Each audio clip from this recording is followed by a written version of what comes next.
കഴിഞ്ഞ തവണത്തെ തോൽവി ഉണ്ടാക്കിയ ഒരു ചേഞ്ച് എന്താണ്?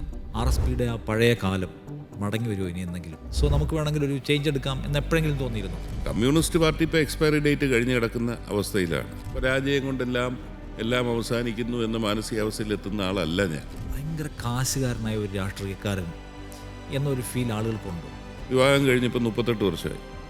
ഇതുവരെ ഒരു പവൻ പോലും ഞാൻ എൻ്റെ ഭാര്യയ്ക്ക് വാങ്ങിച്ചു കൊടുത്തു. ഷർട്ടാണ് ഏറ്റവും ഇഷ്ടമുള്ള സംഗതി. യെസ്, നല്ല ഷർട്ട് കണ്ടാൽ ഞാൻ വാങ്ങിക്കും. 2006 ഞാൻ തോറ്റവും പോലെ ഈ കഥ അവിടെ പ്രചരിപ്പിക്കുന്നുണ്ട്. ഷിബു ബേബി ജോണിന്റെ ടേക്ക് എന്നാണ്.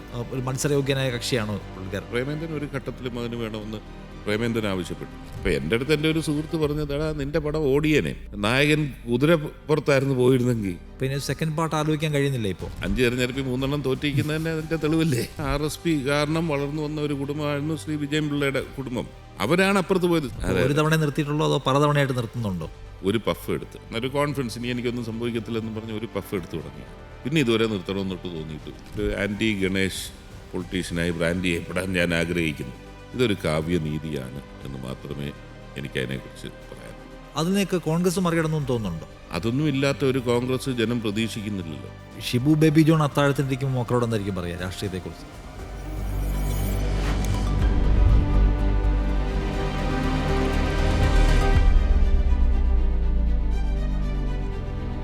നമസ്കാരം, പോഡ്കാസ്റ്റിലേക്ക് വീണ്ടും സ്വാഗതം. ഇന്ന് എൻ്റെ കൂടെ ഉള്ളത് RSP നേതാവ് ഷിബു ബേബി ജോൺ ആണ്.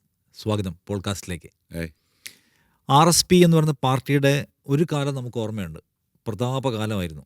RSPയുടെ കൊല്ലത്തെ ആപ്പീസിന് മുമ്പിൽ സർക്കാരിൻ്റെ വണ്ടികളുണ്ടായിരുന്ന കാലം, കൂടുതൽ MLA മാരും മന്ത്രിമാരും ഒക്കെ ഉണ്ടായിരുന്ന കാലം, ലോക്കൽ ബോഡിയിൽ ഒരുപാട് പ്രതിനിധികളുണ്ടായിരുന്ന കാലം.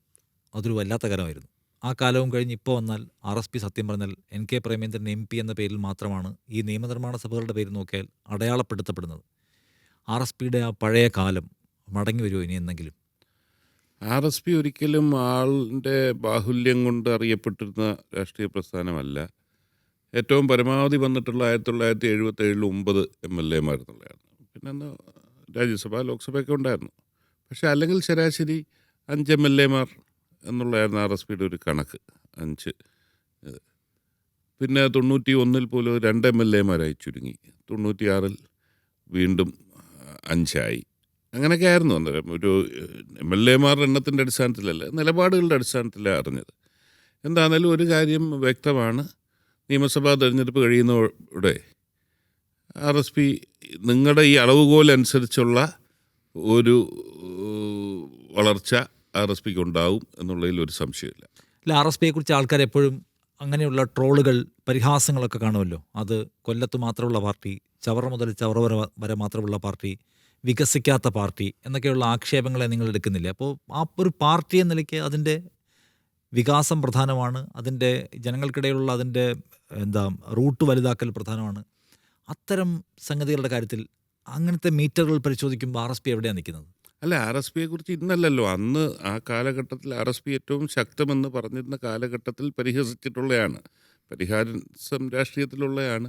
അന്ന് ആദ്യമായി മാണി സാറാണ് പറഞ്ഞതെന്നാണ് എൻ്റെ ഓർമ്മ. ചവറപ്പാലം മുതൽ നീണ്ടാരപ്പാലം വരെയുള്ള പാർട്ടി എന്നുള്ള നിലയിലേക്ക് പറഞ്ഞത്. പക്ഷേ അതിൻ്റെ ചില യാഥാർത്ഥ്യങ്ങൾ ഇതിൻ്റെ പിന്നിലുണ്ട്. RSP എന്ന് പറഞ്ഞാൽ ഒരു പാർട്ടി രൂപീകരിക്കുന്നതിന് മുമ്പേ തൊഴിലാളി പ്രസ്ഥാനം ആയി രൂപപ്പെടുകയും തൊഴിലാളികളെ സംഘടിപ്പിക്കുക എന്നുള്ള ഏക ദൗത്യമായിരുന്നു ഇവരുടെ മുമ്പിലുണ്ടായിരുന്നത്. അങ്ങനെ വർഷങ്ങൾക്ക് ശേഷമാണ് ഈ തൊഴിലാളി പ്രവർത്തകർ ചേർന്ന് RSP ആയി മാറിയത്. അന്നേരം തിരുവിതാംകൂറിൽ RSPയെ സംബന്ധിച്ചിടത്തോളം എല്ലാ ഫാക്ടറികളിലും RSPയുടെ യൂണിയനായിരുന്നു, എല്ലാ വ്യവസായശാലകളിലും. അതിനപ്പുറത്തേക്കുള്ള വർഗബഹുജന സംഘടനകളുടെ ഇടയിലേക്ക് വലിയൊരു പ്രവർത്തനം ആ കാലഘട്ടത്തിൽ RSPയുടെ സ്റ്റാൾവേർഡ്സ് ഉണ്ടായിരുന്ന കാലഘട്ടത്തിൽ പോലും ഉണ്ടായിട്ടില്ല. ഇതിൻ്റെയൊക്കെ പരിണതഫലമാണ് അങ്ങനെയുള്ള പരിഹാസവും കാര്യം വന്നത്. പിന്നെ കമ്മ്യൂണിസ്റ്റ് പാർട്ടിയുടെ അപജയം ചൂണ്ടിക്കാണിച്ചുകൊണ്ട് കറക്റ്റീവ് ഫോഴ്സായിട്ട് രൂപീകരിച്ച 86 വർഷം ഒരു പാർട്ടി നിലനിന്നില്ലേ ഇന്ത്യ രാജ്യത്ത്? അതും പിന്നെ ഇന്ത്യൻ നാഷണൽ കോൺഗ്രസ് എന്ന മഹാപ്രസ്ഥാനം, അതിനും ബലക്ഷയം ഉണ്ടായിട്ടില്ലേ? CPM-ന് ഉണ്ടായിരിക്കുന്ന ബലക്ഷയമില്ലേ? പക്ഷേ ഞങ്ങൾ 86 വർഷമായിട്ട് ഞങ്ങളിപ്പോഴും ഉണ്ടല്ലോ ഒരു രാഷ്ട്രീയ പ്രസ്ഥാനം എന്നുള്ള നിലയിലേക്ക്. കമ്മ്യൂണിസ്റ്റ് പാർട്ടിയുടെ അപജയങ്ങൾ ചൂണ്ടിക്കാണിച്ച് രൂപീകരിച്ച് വന്നപ്പോൾ കമ്മ്യൂണിസ്റ്റ് പാർട്ടി ഇപ്പോൾ എക്സ്പയറി ഡേറ്റ് കഴിഞ്ഞ് കിടക്കുന്ന അവസ്ഥയിലാണ്. അന്നേരം സ്വാഭാവികമായിട്ട് അതിൻ്റെ ഇഫക്റ്റ് RSPക്ക് ഉണ്ടാവും. ഞാനിങ്ങനെ തുടരെ നെഗറ്റീവ് ക്വസ്റ്റ്യൻസ് ചോദിക്കുന്നു തോന്നല്ലേ? കാരണം ഇപ്പം യു ഡി എഫിൻ്റെ കാര്യം എടുക്കുക. യു ഡി എഫിനകത്തെ പ്രധാനപ്പെട്ട കക്ഷികൾ ഇപ്പോൾ 9 MLA മാർ വരെ ഉണ്ടായിരുന്ന, നല്ല കാലം ഉണ്ടായിരുന്ന RSP ഉണ്ട്. ഇപ്പോൾ പക്ഷേ RSPക്ക് MLA മാരില്ല. എന്നാൽ നിങ്ങൾ അതേ മുന്നണിയിലുള്ള കേരള കോൺഗ്രസിനെയും മുസ്ലിം ലീഗിനെയും ഒക്കെ എടുത്താൽ അധികാരത്തിന് പുറത്താണെങ്കിൽ കൂടിയും അവരവരുടെ പാർട്ടി ബേസ് ആൻഡ് ഈ പറയുന്ന തെരഞ്ഞെടുപ്പ് വിജയങ്ങൾ അതിലൊരു മിനിമം നമ്പർ അവർ കീപ്പ് ചെയ്യുന്നുണ്ട്. RSPക്ക് അത് പറ്റാതെ പോകുന്നതിൻ്റെ കാരണം എന്താണെന്ന് നിങ്ങൾ വിലയിരുത്തിയിട്ടുണ്ടോ? ശരിയാണ്. RSPയുടെ ബേസ് ഈ പറഞ്ഞതുപോലെ ലെഫ്റ്റ് മൂവ്മെൻ്റെ ഭാഗമായി നിന്ന ഒരിതാണ്. എൻ്റെ അനുഭാവികളും ആ ഒരു സമൂഹം. അതിനെ ഞങ്ങൾക്ക് പൂർണ്ണമായി ക്യാരി ചെയ്യാൻ പറ്റിയില്ല കഴിഞ്ഞ 2 തെരഞ്ഞെടുപ്പിൽ എന്നുള്ളത് ഞങ്ങൾ വിലയിരുത്തിയ കാര്യമാണ്. അതുകൊണ്ട് തന്നെ കഴിഞ്ഞ തെരഞ്ഞെടുപ്പ് പരാജയത്തിന് ശേഷം ഗ്രാസ് റൂട്ട്സിലേക്ക് തിരിച്ചെത്തുന്ന ഒരു പ്രവർത്തനവുമായിട്ടാണ് ഞങ്ങൾ മുന്നോട്ട് പോയത്.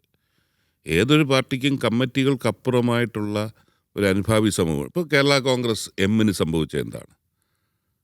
കടലാസിൽ നോക്കിക്കഴിഞ്ഞാൽ അവരാണ് പ്രധാനപ്പെട്ട കക്ഷി. പക്ഷേ അവർ മാറിയെങ്കിലും അവരിൽ വിശ്വാസം അർപ്പിച്ച ഒരു അനുഭാവി സമൂഹത്തെ അവർക്ക് മാറ്റാൻ പറ്റാത്തതുകൊണ്ടാണ് ലോക്സഭയിലടക്കം പരാജയങ്ങളുണ്ടായത്.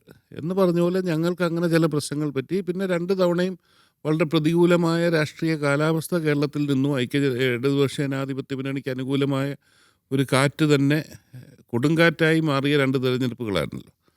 അന്നേരം അതിൽ ഒലച്ചിലുണ്ടായി എന്നുള്ളത് ഞങ്ങൾ അംഗീകരിക്കുന്നു. പാർട്ടിക്ക് പഴയ പ്രതാപത്തെ അപേക്ഷിച്ച് ബലക്ഷയമുണ്ടായെന്നും ഞങ്ങൾ അംഗീകരിക്കുന്നു. പക്ഷേ ഞാൻ പറഞ്ഞ പോലെ ഞങ്ങൾക്ക് മാത്രമല്ല ബലക്ഷയം ഉണ്ടായിട്ടുള്ളത്, രാഷ്ട്രീയ പ്രസ്ഥാനങ്ങൾക്കെല്ലാം സംഭവിച്ചുകൊണ്ടിരിക്കുക. പക്ഷെ എന്നാലും ഒരു ഷോക്കിംഗ് ആയിട്ടുള്ള അല്ലെങ്കിൽ ഒരു ടേണിംഗ് പോയിന്റ് എന്ന് പറയില്ല, നമ്മൾ മൊത്തത്തിൽ എന്തോ ചേഞ്ച് എടുക്കാനുണ്ട് അല്ലെങ്കിൽ നമ്മളെന്തോ അധികം പണിയെടുക്കാനുണ്ട് എന്നൊക്കെ തോന്നിപ്പിച്ച ഒരു പരാജയമായിരുന്നു കഴിഞ്ഞ തവണത്തേത്. ശരിക്കും ഞാൻ പലപ്പോഴും കേട്ടിട്ടുണ്ട് ലാസ്റ്റ് ടൈം താങ്കളുടെ പരാജയം ഭയങ്കരമായി പേഴ്സണലി ഷോക്കിംഗ് ആയിരുന്നു എന്ന്. ആ എക്സ്പീരിയൻസ് എന്ന് പറയാമോ? കഴിഞ്ഞ തവണത്തെ തോൽവി ഉണ്ടാക്കിയ ഒരു ചേഞ്ച് എന്താണെന്ന്?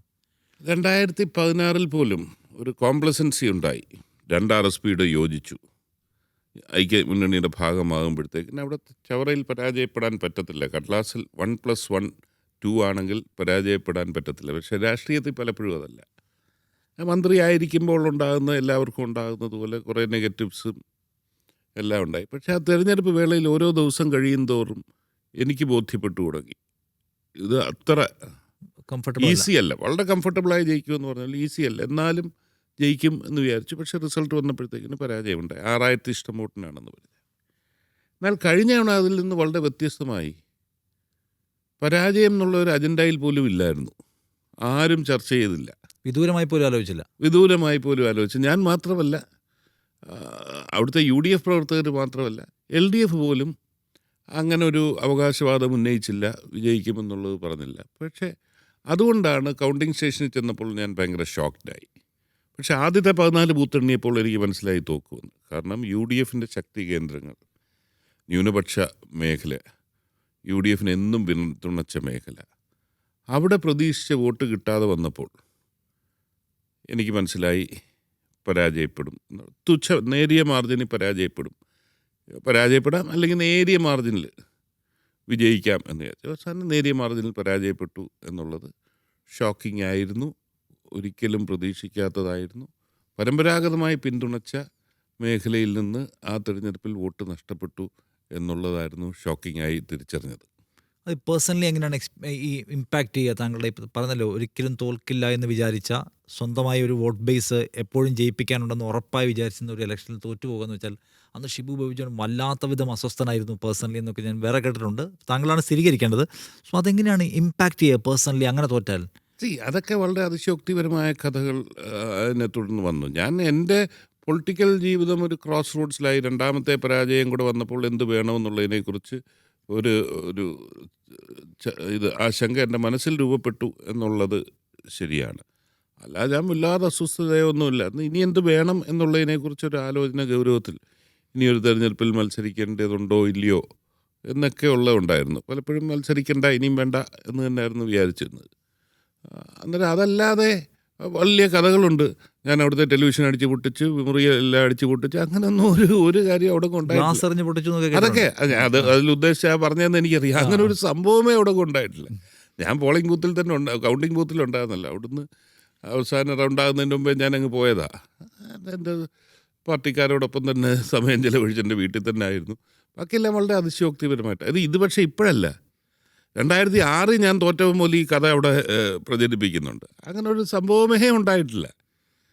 ഞാൻ പറഞ്ഞ ഒരു പരാജയം കൊണ്ടെല്ലാം അവസാനിക്കുന്നു എന്ന മാനസികാവസ്ഥയിൽ എത്തുന്ന ആളല്ല ഞാൻ. ആ സമയത്തെ ഈ രാഷ്ട്രീയ ചേരിയുടെ കാര്യത്തിൽ ഒരു ചേഞ്ച് എടുക്കാമെന്നൊരു ആലോചന എപ്പോഴെങ്കിലും മനസ്സിൽ വന്നിരുന്നു? ഇതിപ്പോൾ തുടർച്ചയായിട്ട് ലെഫ്റ്റ് വിജയിക്കുന്നു, നമ്മളിവിടെ UDFൻ്റെ ഭാഗമായിട്ട് നിൽക്കുകയാണ്, അപ്പോൾ ഒരു വേവ് ആഞ്ഞടിക്കുന്നതിൻ്റെ ഗുണം മുഴുവൻ ലെഫ്റ്റ് കൊണ്ടുപോവുകയാണ്, സോ നമുക്ക് വേണമെങ്കിൽ ഒരു ചേഞ്ച് എടുക്കാം എന്ന് എപ്പോഴെങ്കിലും തോന്നിയിരുന്നോ? ഇല്ല, എന്നെ സംബന്ധിച്ചിടത്തോളം അങ്ങനെ ഒരു ചിന്ത വന്നിട്ടില്ല. ബിക്കോസ് ഞാൻ വന്ന കാലം മുതൽ UDFിനോടൊപ്പം നിന്നെയാണ്. അന്നേരം അതിൽ നിന്ന് വ്യത്യസ്തമായി ചിന്തിക്കേണ്ട ഒരു സാഹചര്യം എനിക്കുണ്ടായിട്ടില്ല. ഞാൻ ചില കൺവിക്ഷൻസിൻ്റെ അടിസ്ഥാനത്തിലാണ് നിൽക്കുന്നത്. നമ്മൾ വിശാലമായ രാഷ്ട്രീയ ഒരു ക്യാൻവസിൽ പരിശോധിക്കുമ്പോൾ RSPയുടെ ഈ തകർച്ചയെല്ലാം തുടങ്ങിയത് 1980 ഇടതുപക്ഷ മുന്നണിയുടെ ഭാഗമായതിന് ശേഷമാണ് എന്ന് വിശ്വസിക്കുന്ന ഒരാളാണ് ഞാൻ. RSPയുടെ സ്പേസ് ഇപ്പുറത്ത് തന്നെയാണ്. കാരണം അവരോടൊപ്പം നിൽക്കുമ്പോൾ ഉണ്ടാകുന്ന ധൃതരാഷ്ട്ര ആലിംഗനം വഴിയാണ് ഇതെല്ലാം നഷ്ടപ്പെട്ട് ഈ നിലയിലേക്ക് വന്നത്. ഡിക്ലൈൻ തുടങ്ങിയത് അന്ന് മുതൽ ഓരോ തെരഞ്ഞെടുപ്പ് കഴിയുമ്പോൾ സീറ്റുകൾ എടുക്കും, അല്ലെങ്കിൽ ഉള്ള സംവിധാനമൊക്കെ ആയിരുന്നു പ്രശ്നമായി നിന്നത്. അതുകൊണ്ട് ഞാനങ്ങനെ ചിന്തിച്ചിട്ടില്ല. പാർട്ടിക്കകത്ത് ചിലരെങ്കിലും അധികാരമില്ലാതെ പിടിച്ചു നിൽക്കാൻ സാധിക്കത്തില്ല എന്നുള്ള ചിന്താഗതി പലരെ നയിക്കുന്നുണ്ടായിരുന്നു. ചില ചർച്ചകളുണ്ടായിരുന്നു. ഞങ്ങൾ പക്ഷേ ലീഡർഷിപ്പ് ഒറ്റക്കെട്ടായിട്ടത് പറ്റില്ല, അങ്ങനൊരു പാർട്ടിയല്ല. ഒരു തെരഞ്ഞെടുപ്പിൽ തോറ്റ അങ്ങോട്ട് പോവുക, വേറെ ഒരു തെരഞ്ഞെടുപ്പിൽ തോറ്റ ഇങ്ങോട്ട് വരിക, അങ്ങനൊരു നിലപാട് പാടില്ല എന്നുള്ളത് തന്നെയാണ് ഞങ്ങളെല്ലാം സ്വീകരിച്ച അന്നത്തെ പൊസിഷൻ. അല്ല, അങ്ങനെ വ്യത്യസ്തമായ നിലപാട് സ്വീകരിച്ച നേതാക്കൾ തന്നെയുള്ള പാർട്ടിയാണ് RSP. അതിൽ ഷിബു ബേബി ജോൺ വളരെ ഏത് പരാജയത്തിൻ്റെ കാലത്തും നമ്മൾ നിൽക്കേണ്ട ഒരു സ്ഥലമുണ്ട്, അവിടെ നിൽക്കാൻ പാടുന്നുള്ള പേഴ്സണൽ അഡമൻ പൊളിറ്റിക്സ് ആൻഡ് പൊസിഷൻ എടുത്ത ആൾ കൂടിയാണോ? അല്ല, ആ കാര്യത്തിൽ ഞങ്ങളുടെ ലീഡർഷിപ്പിൽ വ്യത്യസ്ത അഭിപ്രായമില്ലായിരുന്നു. ഇവിടെ തന്നെ ലീഡർഷിപ്പായിട്ടുള്ളവരെല്ലാം നിന്നിടത്ത് നിൽക്കുക. 1-2 പേരിങ്ങനെ അഭിപ്രായം പറഞ്ഞപ്പോൾ ഒരു കമ്മിറ്റിയിൽ ചർച്ച വന്നു എന്നുള്ളത് ശരിയാണ്. പക്ഷേ വളരെ ഇതായിട്ട് അങ്ങനെ ഇപ്പം ചർച്ച ചെയ്യേണ്ട നിലപാട് മാറ്റേണ്ട ഒരു രാഷ്ട്രീയം കേരളത്തിലുണ്ടായിട്ടില്ല. അധികാരമില്ല എന്നുള്ളത് കൊണ്ട് നിലപാട് മാറ്റേണ്ട എന്ന് തന്നെയാണ് ഞങ്ങൾ സ്വീകരിച്ചത്. ഇപ്പോൾ ഈ 2 പരാജയങ്ങൾ ഉണ്ടാക്കിയിട്ടുള്ള ഒരു ആഘാതത്തെക്കുറിച്ച് പറഞ്ഞല്ലോ. നമ്മളിപ്പം പരാജയത്തിന് ശേഷം സ്വാഭാവികമായും ചെയ്യുക, പിന്നെ അവിടെ എങ്ങനെ വിജയിക്കാം, നമ്മുടെ ബേസ് എങ്ങനെ കറക്റ്റ് ചെയ്യാം എന്നതിനെക്കുറിച്ചുള്ള സ്ട്രാറ്റജീസ് ബിൽഡ് ചെയ്യുന്ന സമയമാണ്. സോ നിങ്ങളിപ്പോൾ എടുത്തുകൊണ്ടിരിക്കുന്ന നിങ്ങളുടെ ഒരു ഉണ്ടാക്കിയ പുതിയ മെക്കാനിസം എന്താണ്? ചെയ്തുകൊണ്ടിരിക്കുന്ന കാര്യങ്ങൾ എന്താണ്? നിങ്ങളുടെ നഷ്ടപ്പെട്ട വോട്ട് ബാങ്ക്സിനെ തിരിച്ചെടുക്കാൻ അങ്ങനെ എന്തൊക്കെ പരിപാടികളിലൂടെയാണ് ഇപ്പോൾ പോകുന്നത്? ഇപ്പോൾ ജനുവരി മുതലെങ്കിലും സ്റ്റാർട്ട് ചെയ്തിട്ടുണ്ട് തെരഞ്ഞെടുപ്പ് പ്രവർത്തനം എന്ന് പറയുന്നു. ചെയ്തുകൊണ്ടിരിക്കുന്നത് എന്താണ് ഇപ്പോൾ? ഞാൻ 2022-23 ആദ്യമാണ് RSP സംസ്ഥാന സെക്രട്ടറി ആയത്. ആദ്യം കൊടുത്ത കോള് വേരുകൾ തേടി എന്നുള്ളൊരു പരിപാടിയാണ്. പഴയ RSP കുടുംബങ്ങളിലേക്ക് റീച്ച് ഔട്ട് ചെയ്യുക എന്നുള്ളതാണ്. അങ്ങനെ നോക്കിക്കഴിഞ്ഞാൽ കൊല്ലവും തിരുവിതാംകൂറിലും ആയിരക്കണക്കിന് കുടുംബങ്ങളുണ്ട്.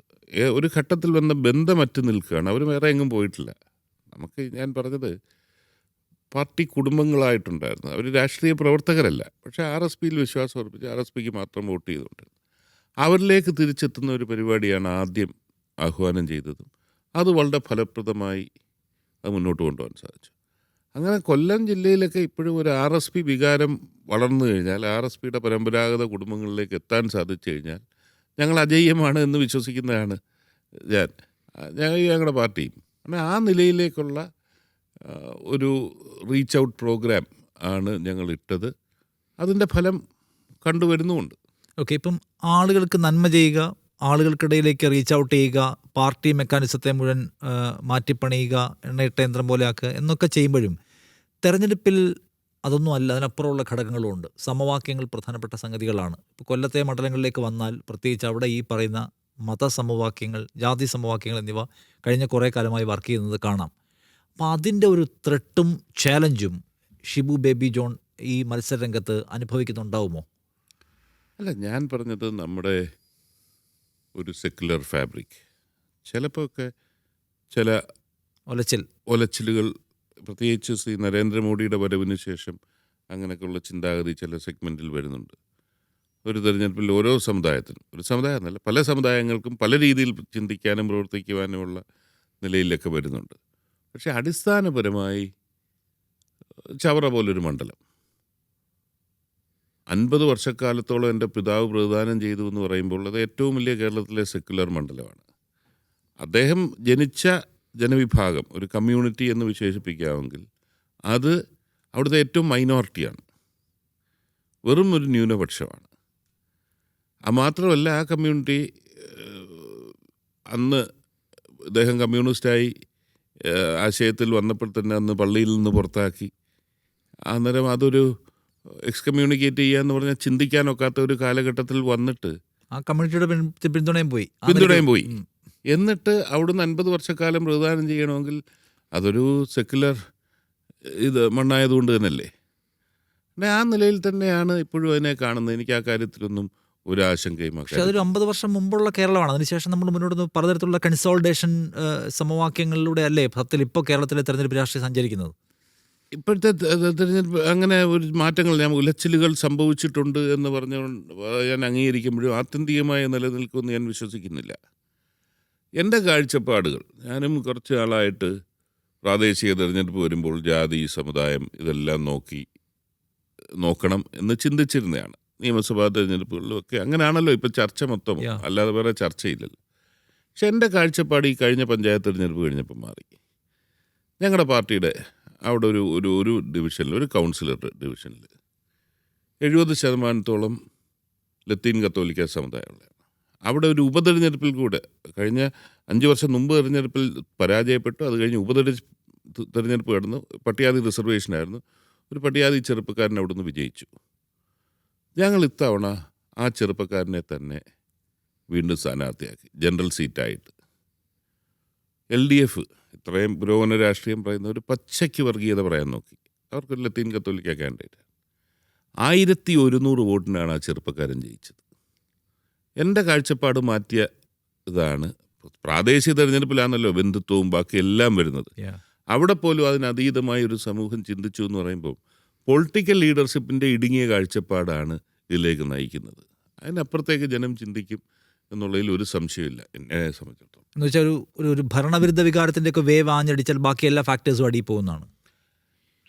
എല്ലാ കമ്മ്യൂണിറ്റിയിലും ഒരു 5% ആൾക്കാർ, ഒരു കമ്മ്യൂണിറ്റിയുടെ ഒരു 5% ഒക്കെ കാണുമായിരിക്കും അങ്ങനെയുള്ള ചിന്താഗതിയുള്ളത്.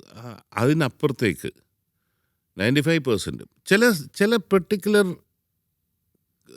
ആസ്പെക്ട്സ് വരുമ്പോൾ, പ്രത്യേക ഒരു സർക്കംസ്റ്റാൻസ് വരുമ്പോൾ അങ്ങനെ ചിന്തിക്കുന്ന ഒരു വികാരം വളർന്നു വന്നേക്കും. ഞാൻ ചോദിക്കുന്നത്, കഴിഞ്ഞ തവണയൊക്കെ പരാജയപ്പെടുമ്പോൾ ഈ കൺസോൾട്ടേഷൻ ഒരു ഭാഗത്ത് ഒരു ഗ്രൂപ്പ് ഓഫ് ഒരു കമ്മ്യൂണിറ്റി കൺസോൾഡേറ്റ് ചെയ്യുന്നു, ഇപ്പുറത്ത് അത്രയും കൺസോൾഡേറ്റ് ചെയ്ത നമ്പർ ഉണ്ടാക്കാൻ ശേഷിയില്ലാത്ത ആളുകളാണ് താങ്കളെ പിന്തുണയ്ക്കുന്നത്. അതിൻ്റെ കൂടെ ഉണ്ടായിരുന്ന കോർ വോട്ട് ബാങ്കിൽ നിന്ന് കുറച്ച് പേര് ഇറങ്ങിപ്പോകുന്നു. ആ ഒരു കണക്കല്ലേ സത്യം കഴിഞ്ഞ തവണ തോപ്പിച്ച് കളഞ്ഞത്? അല്ല, പൊളിറ്റിക്കലി നോക്കിക്കഴിഞ്ഞാൽ RSP കുടുംബം, RSPയുടെ ഒരു ഡോമിനേഷൻ അവിടെ നിൽക്കുകയാണ്. RSP കുടുംബം, RSPയുടെ എല്ലാമായിരുന്ന, RSP കാരണം വളർന്നു വന്ന ഒരു കുടുംബമായിരുന്നു ശ്രീ വിജയൻപിള്ളയുടെ കുടുംബം. അവരാണ് അപ്പുറത്ത് പോയത്. CPM ഇപ്പോഴും 1-to-1 ഫൈറ്റ് ചവറയിൽ RSPയുമായിട്ട് നേരിട്ട് അവർക്കൊരു കാൻഡിഡേറ്റിനെ പുട്ടപ്പ് ചെയ്യാൻ ഇല്ലാത്തതുകൊണ്ടാണല്ലോ ആ നിലയിലേക്ക് പോയത്. ശ്രീ വിജയൻപിള്ള മരിച്ചു കഴിഞ്ഞപ്പോൾ അദ്ദേഹത്തിൻ്റെ മകനെ നിർത്തിയതൊക്കെ അങ്ങനെ RSP വോട്ട് ഷൂട്ടേഴ്സ് പരമ്പരാഗത ബേസിൽ നിന്നൊരു സ്പ്ലിറ്റ് ഉണ്ടാക്കുക എന്നുള്ളത്. ഇതോടെ അന്നേരം അപ്പൊളിറ്റിക്കൽ ഫൈറ്റ് ആക്കി CPM. ആ പോരാട്ടം, രാഷ്ട്രീയ പോരാട്ടത്തിൽ UDFനെ അവിടെ പരാജയപ്പെടുത്താൻ സാധിക്കത്തില്ല. അരാഷ്ട്രീയമായ ഘടകങ്ങൾ വരുമ്പോൾ അത് ആണ് കഴിഞ്ഞ 2 തവണയും പരാജയത്തിന് കാരണമായി ഞങ്ങൾ കണക്കുകൾ വെച്ച് തന്നെ ഞങ്ങൾ വിലയിരുത്തിയത്. രാഷ്ട്രീയ പോരാട്ടം CPM അതിൽ വിജയിച്ചു. രാഷ്ട്രീയ പോരാട്ടം എന്നുള്ളത് മാറ്റി രാഷ്ട്രീയമായുള്ള പോരാട്ടമാക്കി അതിനെ മാറ്റി. രാഷ്ട്രീയ പോരാട്ടം എന്ന് പറയുമ്പോൾ കുറച്ചുകൂടി ഡീറ്റെയിൽ ചെയ്യാമോ? ഞാൻ പറഞ്ഞ എല്ലാ ഘടകങ്ങളും, ഒന്ന് ഈ പറഞ്ഞ പോലെ സമുദായത്തിൻ്റെ ഘടകങ്ങൾ വരും, സമ്പത്തിൻ്റെ ഘടകങ്ങൾ വരും, ബന്ധുബലം വരും.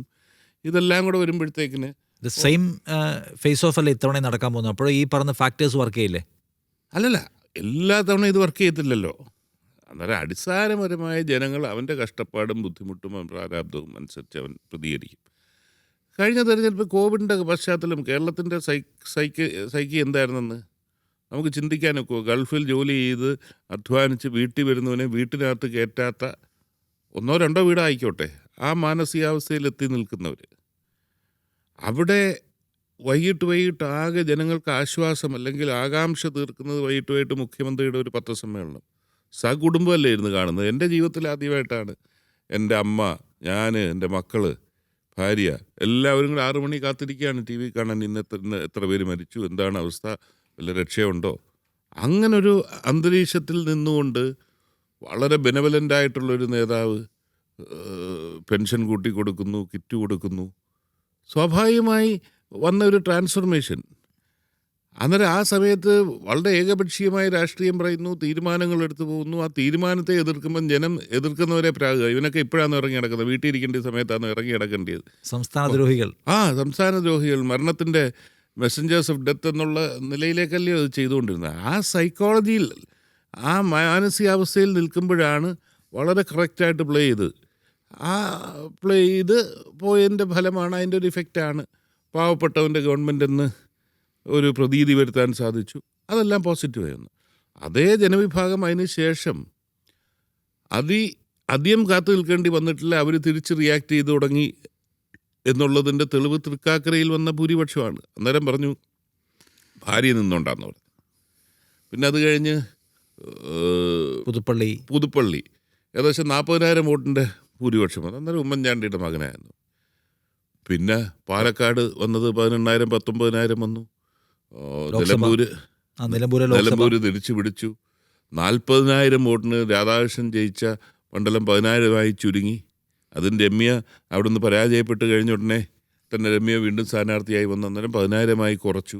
അന്നേരം ആ മൊമെൻ്ററി ഫേസ് മാറിയിട്ട് യാഥാർത്ഥ്യം ജനം ഈ ഗവൺമെൻറ് അധികാരത്തിൽ വന്നു കഴിഞ്ഞ് ഇപ്പോൾ തുടക്കം മുതലേ കണ്ടു. അതിൻ്റെയാണ് പാർലമെൻറ്റ് തിരഞ്ഞെടുപ്പിൽ സ്വീപ്പിംഗ് വിക്ടറി, പഞ്ചായത്ത് തിരഞ്ഞെടുപ്പിൽ ചരിത്രത്തിലില്ലാത്ത നിലയിലേക്കുള്ള വിക്ടറി. അന്നേരം ഇതെല്ലാം ജനങ്ങൾ തിരിച്ചറിയുന്നു.